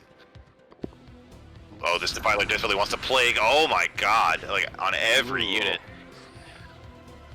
Absolute brutality. That's the grossest Plague I've ever seen. Yeah. Oh my god, so much damage. Yeah, that's going to be enough to make Maars back off. Maybe this is an opportunity for Machine to clear up this little group off to the side. He's going to try to fight that. Darkstorm goes down. Should be enough. You see more lanes going through. These vessels trying to help, but that little force on the left should go down at this point. Factory getting some vision that there is nothing over at that 11 o'clock base, so Machine's still stuck on 3. Maars knows that as well. He has vision in base with everything. Another play going down. Like vessels, but like they're like the ones that are already weakened. Hey, oh, these vessels are just. Dude, these vessels are all by themselves. They're just going right into the Zerg base. This is courage. This is no fear. Oh god, the mutas are here. All right, at that point, it's not courage, it's just hubris. Like 3 vessels, you're dead. Oh my god. Pretty brutal here. Some of the units from Machine are not there, but this pressure of the natural. No Defiler, no Darkstorm. No Defilers at all. All right, this is Terran's dream. He's gonna sim and run in here. And there's only 1 Defiler in production. I don't know where that is. Oh, no, it's not even here. I don't know where it is. So this natural is going to go down here. And look at all these reinforcements on the map too. So it's not like if you clear this out, you're good. Firebat's even added to the army to make sure they can fight under the Darkstorm. The ultra upgrades, I do believe the kind of display has finished, but they're slow. There's not that many. The economy's not going to be there for it. It's not going to be enough. That means there's no Dark Storms if you're spending on that.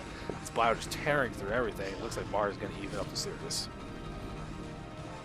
1 Defiler is alive again. These vessels, they do have the energy to kill it if Maars can figure that out.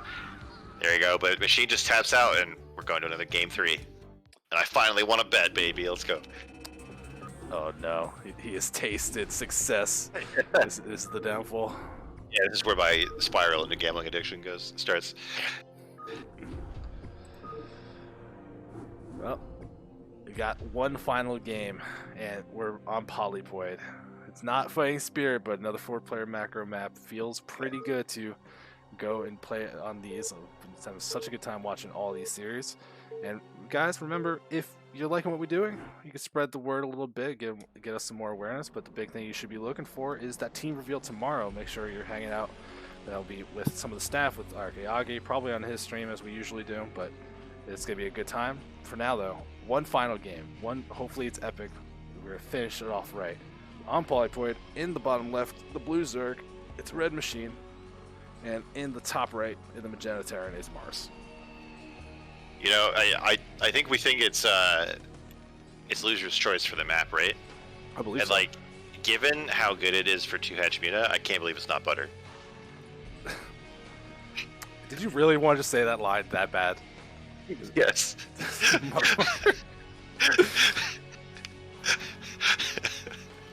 Okay, I'm sorry. I thought I was safe. From the shenanigans. Nablime's not casting. He's in the chat. Like, I thought I was safe. Oh my god. Well, so this is gonna be game 3 here. I feel like game 3 in a series, like, usually both players just try to default to what they're best at. Like, you know, if a player is a standard player, they're not going to cheese in game 3, right?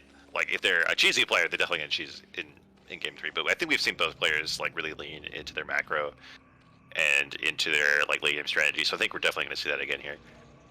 I mean, also, you know, there is the thing that it's a show match if you're trying to put on a show and not just be like, I'm winning for bragging rights. I think it's a little harder. I think also, if you're on Polypoid this matchup, like real cheese, I think it's really hard to execute, especially since we did get cross positions.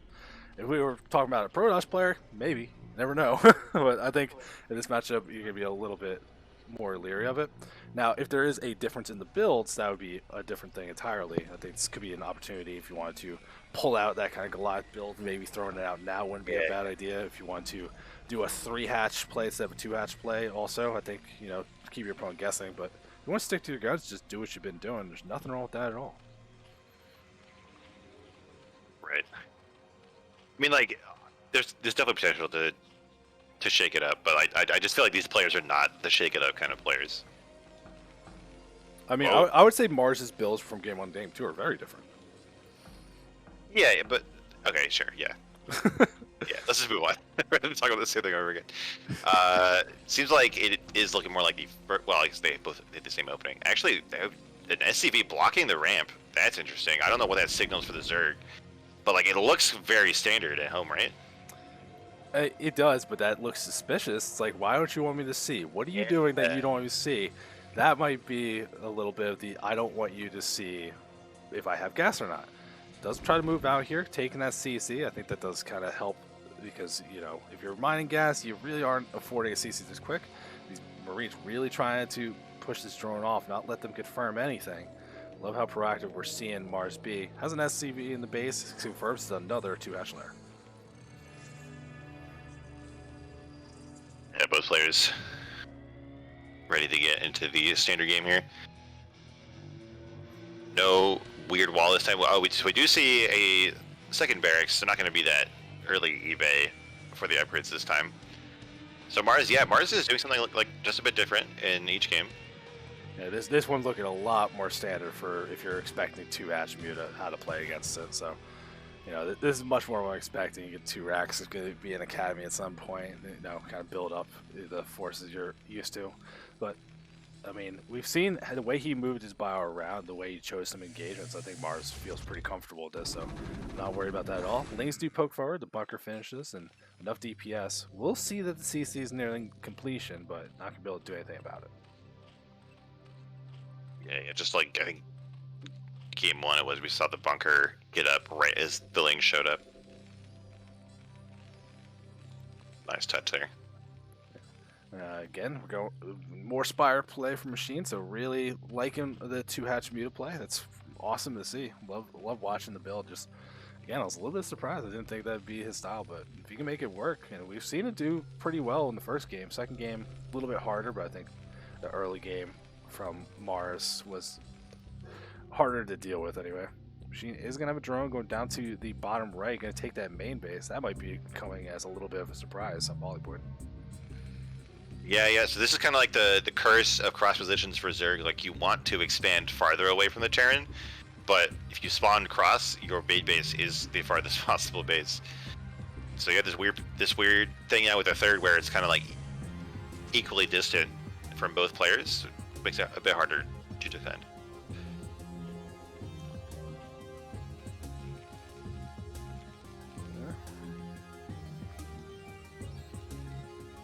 I'm just curious if how aggressive is Maars going to be here. You see him building up. He's got those first 2 medics. We're going to see a big move out here, forced reaction Machine, because Machine doesn't even have any like creep colony star, let alone making them sunkens. And he's going to have these mutas right away. So if Maars is going to build up and kind of get comfortable, or is he kind of waiting for things to go through? We do see those first 2 scans, both very quick. Does see the Spire. Though, you know, fortunately, it's not going to be any kind of crazy lurker rush, but knows what he's dealing with now. eBay's done. Starts making turrets all over the place in his main. Should be covered to defend against this without too much issue. And just like game 1, Machine is going to invest in that air armor upgrade. Yeah, I know at one point somebody told me like why you would go for attack versus armor. I think it's like attack is better for killing turrets and armor is better for fighting marines or something like that. Yeah, I know you could be a lot more critical killing turrets in 2 swipes with when you get that upgrade. Yeah, yeah. I think 11 without it, you would leave it at 2 health, so you had to take a third attack. Okay. Yeah, yeah. I don't see it ends up being, though, not building that many. Again, fast hydrogen behind this, as you would expect, should be able to begin to lurkers. You gotta poke around, just make sure. Is there turrets? Let me see if I can abuse anything. Maars does stim, so if you can try to bait out some of this medic energy, that's really not the worst thing in the world, but so far no damage has been done by these mutas from Machine. And again, another fast Quiza, so I think Machine's got the style he likes to do here. So really, like, where does he take the 3rd base? I think, like, he's got that bottom one. Is he gonna like try to take that natural, take the 4th, or is he gonna be comfortable on 3 again? Like, I wonder what he's gonna end up doing here as he is harassing some of these Marines. Yeah, I feel like we've seen Mars's muted defense be just absolutely solid in all 3 games. Like in the middle of the map, Machine's mutas are able to get some damage on the army, but in the Terran base, Maars is like invincible. Yeah, I'm not sure if I would have preferred to see maybe a little, like, playing into the mind game a little bit, where you literally just made like 5 mutas, enough to get the reaction, that don't even worry about it anymore, so you can save the gas for other tactic choices instead. I guess you're in danger of the Terran like sniffing that out and being more aggressive. We are seeing these Marines try to move out here. Zerga's kind of covering this high ground, but there's just not a lot of units there. There's so many Marines here. I don't think Zerga wants to take this fight at all. Well, Maars is moving out to the left. He is scanning around. He's trying to find an extra base. These mutas trying to poke around. Still has not found that 3rd base. He's scanned 3 locations, whiffed, which is just brutal as Maars. Like, do you really think Machine's on 2 bases? No, but where did he take it? He's unfortunately moving in the wrong direction. Can't punish that bottom base that has basically no defense at it. Definitely. Oh, this bio gets a bit split up. The mutas are trying to find an opportunity for damage here. Meanwhile, back in the Terran base, we have 2 starports ready to get back into that vessel production. Doesn't seem like we'll see any tanks. I feel like it's been more popular lately to mix in like 2 tanks and go for a quick push, but it just seems to me like going for the standard vessels is just better in the long run. I think it's also, that might be a style thing. Maars looks so comfortable playing a little more defensive, letting the vessels really do a lot of the work, not trying to overextend here. He is pushing down, is trying to get down to this bottom base. I think Maars has sniffed it out. Like, maybe like because the mutas are being so defensive, he's like, wait a minute, what are you trying to protect down here? Yeah, there we go. Scan to confirm. There is some lurker, or there's lurker. A couple hydras in the way, you can wall off that thing as well, but it looks like Maars is just going to retreat back home, not going to try to force that issue. Instead, Hive is done, Defiler Mount on the way, so Machine has bought the time they need to kind of get everything they want, or have they? Maars turning over to the left. Is this going to be an attack at the natural? I don't know where Maars is going, but he's definitely got a huge army here. Maybe trying to psych out the Zerg, trying to fight the defenders in the middle of the map, something like that. But look at this. Oh, by the way, this is the dumbest thing in the pathing when units take 2 ways around a hill. Like, so many games have been lost because of that. So dumb. I mean, just path better, man.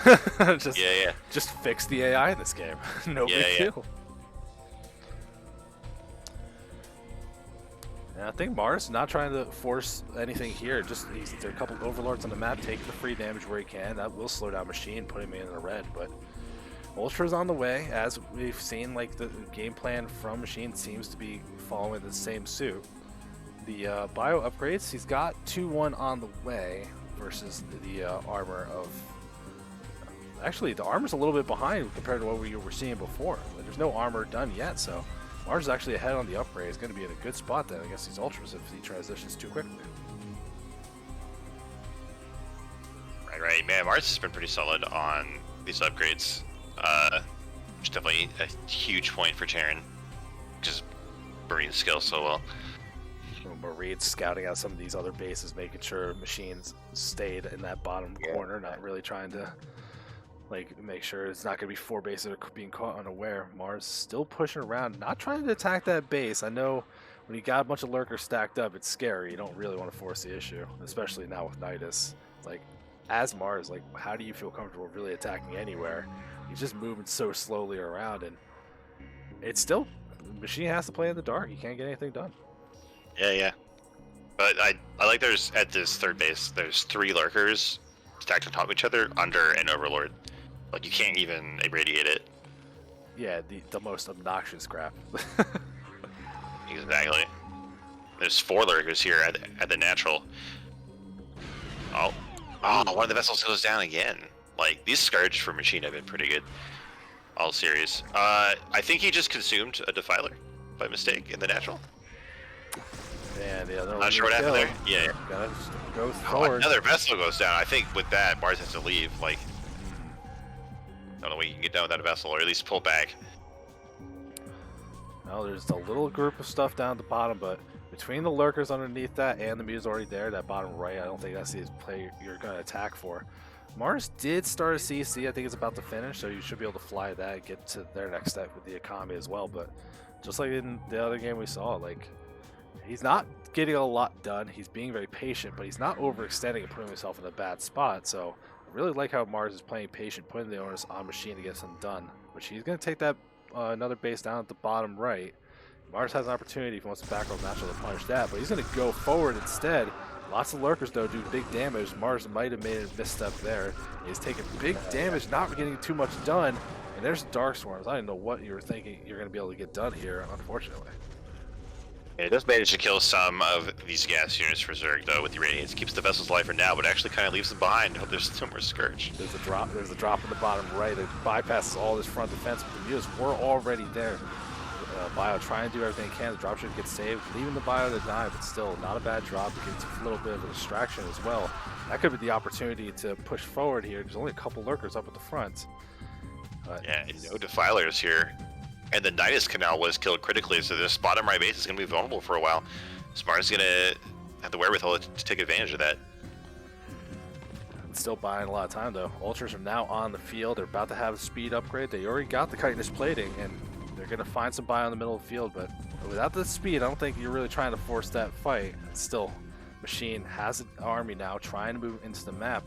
Maars setting up to attack this bottom right area. Will Machine be able to punish this? He's still got plenty of things in the base. There's one medic scouting that bottom right base, which is hilarious to me. Lots of ultras Just check it out. Going Big plague on the Bioforce as all of these ultras show up. Ultras are just cleaning, like just chewing up all of this bio. This whole attack gets cleaned up. Look at these Scourge into the vessels. Yeah. A couple more free kills. Oh no. Beautiful. Nicely done. Perfectly split there. Yeah, and Maars is going to move forward here. Kills off the Nice Cows and Natural. There's like one lurker, no Defilers, but there is a couple meters. Gotta be careful to not overextend into that. We do see Maars taking another base up at the 12, so going up to 4 base Terran here. I think even though like the defense on both sides is looking pretty good here, if Maars can get this 4th base and be settled in, that's even bases, and I really think that's gonna be hard for Machine to kind of break through, unless he finds some good engages where Maars overextends just a little bit. It's just like a small squad of Marines at the 6 o'clock base, kind of trapped here. But because they're going on a suicide squad mission here, getting cleaned up immediately. Very sad. Yeah, more barracks being added in the main. Maars really leading into bio. It doesn't look like we're going to get any kind of transition, but there is a Phalanx Lab, so still an opportunity if you want to go Battle Cruisers. Could happen. It's pretty good for killing off Scourge if nothing else, so we'll see if that ends up being the path. Radiant's going down, just trying to whittle down this ground force, but Machine's got a lot of ultras moving on the map here. They can find an open field fight that won't be so bad if they can get a decent concave. Yeah, there's a lot of bio at this base, but not that many medics and nothing really to back it up. We saw some irradiate on these ultras, but isn't going to be enough. It seems like it will be. It seems like Machine is going to turn around, and these radiates are doing so much damage. It's just ultras group up on the retreat. Yeah, that's definitely not great. That buys time for Maars. That 12 o'clock base really up and running now. I don't even think they got checked by Machine. So may wonder if he's just like, he probably doesn't have it, or what the plan is. Machine is going to take the 6 o'clock though, get to their own 5th base. All the bases Machine has taken have been gas locations, so at least they're all high value bases, can make some big use out of it. We'll see though where he's going to go from here, because he's been trying to get stuff done with these ultras, but Up in the bottom right again. Only one lurker and one sunk here, but not a whole lot in the dropship. And this is a great distraction. Look at all these ultras that came down to defend, and look at that move going towards that natural instead. Very nice. Maars trying to take advantage of multitasking. There's one Defiler just hanging out on this high ground.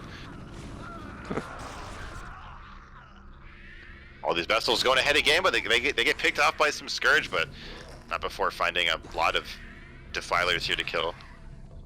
Machine just like blind casting Darkstorm to get something out of them. I mean, you might as well. If it's the only thing you're gonna have going for you. And Maars is gonna just retreat again, but every time he's killing these Defilers, you're resetting a very valuable resource. The energy not getting built up, buying time, and I think also just getting a better idea of what army you're really dealing with. Make sure Machine's not switching in something, as we are now actually seeing starports being added and Battlecruisers being in production. 2 being made, gonna have more later on. So many vessels here. If there's more Radiates, these Ultras are gonna keep taking big damage. Ours has a giant army moving towards the bomb side, and then he pulls back. He's just playing this little count mass game, and it's so hard to deal with. Yeah, it was looking kind of scary there for a while for Maars, like unable to get too much damage on these bases. Oh, by the way, we have another drop at the bottom right. But like he's managed to, you know, do a lot of damage without committing too many losses, killing lots of the valuable units with a Radiate. Now getting into BCs, getting up to 4 bases, to get some value done with these drops, like really pushing Machine to the limit of his ability here. Yeah, you can see that supply gap really starting to extend as well. As these Battlecruisers finish, Yamato Cannon is going to be even better for killing some of these things from long distance as well. Big scans going around trying to get an idea what's going on. That 6 o'clock base, literally just mining gas, but no defenses there. We'll see if Maars wants to attack into anything. Big force moving down. He's nearing max. I want to see some kind of move out here. And he's just whittling down this Ultra Force enough. I think he's going to just try to take the fight finally. Yeah, I feel like he's like you said, he's maxed out. He might as well try something. These BCs are out. I feel like they're going to get to this bottom right after the bios kills it. There's a ton of Ultras here, but actually no Defilers. Without that, I think all of this 3-3 or 3-1 bio is just going to force its way in here. Yeah, we still don't even have the max armor upgrades for those Ultras. Pretty far away at this point as well, so really kind of chewing through here, going through that stack defense. No Darkstorm to kind of help out. The Ultras doing what they can. There's so much bio behind this. No Radiates to try to help out. Lanes are going to come through. This might be enough to kind of help eliminate this attacking force, but Maars' supply, he's got reinforcements. He's still way up here. Machine's about to lose all of his valuable units. Yeah, it's like Maars took some huge losses there, but had the higher supply to begin with and has plenty of ability to rebuild it, and like trading Marines for a bunch of Ultras seems like a pretty good deal to me if you keep all your vessels alive. By the way, oh, that BC showed up, got 1 kill, and then left. By the way, the bottom right. He's got more in production. Don't worry, we're gonna see that BC action. I know you're ready for it. Small group of lanes heading towards that top left, which I don't know if that got scouted or whatever, but there is a CC trying to be made here. Only a couple Marines. We'll see if that ends up being enough. They do stem through, so Maars even paying attention to the smallest details, and that's going to make sure that base does finish up. Well, maybe. Well, I think 2 cracklings can kill like an infinite amount of SCVs. Maybe. Maybe. Maybe. Oh, clutch! All right, what a boss. Oh, so close. It's brutal. Yeah. Why does Terran bother making anything other than SCVs, dude? Like they're so good at fighting. I don't know. I would. Ultras are running into this big armor. Remember, that's level 3 armor for Zerg. Still not done yet. That felt like a big donation. The Machine is going to send more units up the top left. That should be able to clear it out. But if there's any halfway decent investment up there, Maars can probably make a counterattack and not care about the base that he didn't even really get started. Yeah, those BCs are finally getting to the 6 o'clock base. There's no Spores, there's no Hydras, there's no Scourge here, so it's going to be a real pain in the ass for Zerg. I mean, Scourge, do you even care about the Scourge? Oh, yeah, so many Scourge to kill a BC. That seemed like the top left base for Terran will be shut down. Yeah, but still can't kill the CC. It can only stop the mine, right. So if everything goes away, but a move towards that 12 o'clock, there's no... Yeah, just 2 bunkers. I don't think that's going to be enough to stop all these Ultras. The reinforcements for Maars are going to try to get there, but I think the Zerg units are going to deal so much damage in the time it takes to get there. Yeah, but if he clean this up, are you in a reasonable spot? Two bases basically got eliminated as far as mining goes, but the CCs did stay alive. You kill a bunch of ultras. You can kill off all these lings over on that right side too. These ultras are starting to get robust. That armor did finally finish, so maybe is that what we're looking for here? Does Machine finally get enough time to get his upgrades going? You see BC's wrecking havoc over on that bottom right side the best they can. And they're doing, it's damage, it's slow damage, but it's damage, and it's not something you can ignore. Oh, these are more BCs, yeah. Forcing a lot of gas out of Zerg, forcing a lot of attention out of Zerg, which is nice, but I feel like the fact that Maars is on like one mineral-only mining base, which only has like 300 minerals per field left, is pretty gross for Terran. Yeah, and also, like, that supply, Maars used to be ahead like 50, 60 after a good fight. Now with these plagues going down the BCs, they're falling as well. Bioforce did get reinvigorated, gonna move towards that bottom side. We'll see if that ends up being enough. We haven't really seen too much Defiler usage in quite a while. It's been so many ultras instead, so we'll see if Machine is ready to actually defend this. No Darkstorm going down just yet, I don't think. So, you know, Maars will be able to break through, kill off these bases, then Machine might be in big trouble themselves. Yeah, so I think this fight's going to be very pivotal in this game. If Maars can't get enough damage done, I think it's just going to be starved out. There is a... Oh, but there's only a reinforcement wave of Hydras coming over. I think these are going to get chewed up by this upgraded bio. Yeah, even a lot of drones getting killed as they try to retreat here. I think Maars is going to be able to finally break through. The lack of Dark Swarm really hurting on this one. And you can see there was more attacks up at the 12 o'clock, so at least that base got killed. So top left, top right, both not going to be able to mine out, so both players really kind of running on fumes here. But Maars, most of their army's still alive at this point. If you're waiting for reinforcements, you got the Hydras turning into the lurkers here. Will it be enough though to save this base? I think this a bottom right base is going to get shut down, but I also don't know how the army's going to leave. But right as I say that, there's 3 dropships at 6 o'clock here. There's just one lurker here, but I think WoW could just ignore it and kill his base, and like soon there's gonna be no income at all in this game. Pretty much, both players like really running on fumes here. These drops from Maars have been very helpful, I think, to buy time to distract and catch things up when things don't go so great. That whole bottom section of bases for Machine is now cleared out. He's got some money banked up, but that has to be an expansion. He has to go for it. He sees links going to that 9 o'clock. I think that's going to be the move. He cannot make more units. Maars just has to buy time, and I think they're settled in. Just let those irradiates build up. No big deal. The army of Maars, as it tries to leave the bottom right, doesn't get chewed up though by these lurkers, by Hydras, by everything. Going into a brutal concave. That's actually a huge deal because Maars is going to have a hard time rebuilding their army with no income whatsoever. Drones, no, don't do it. Oh my god.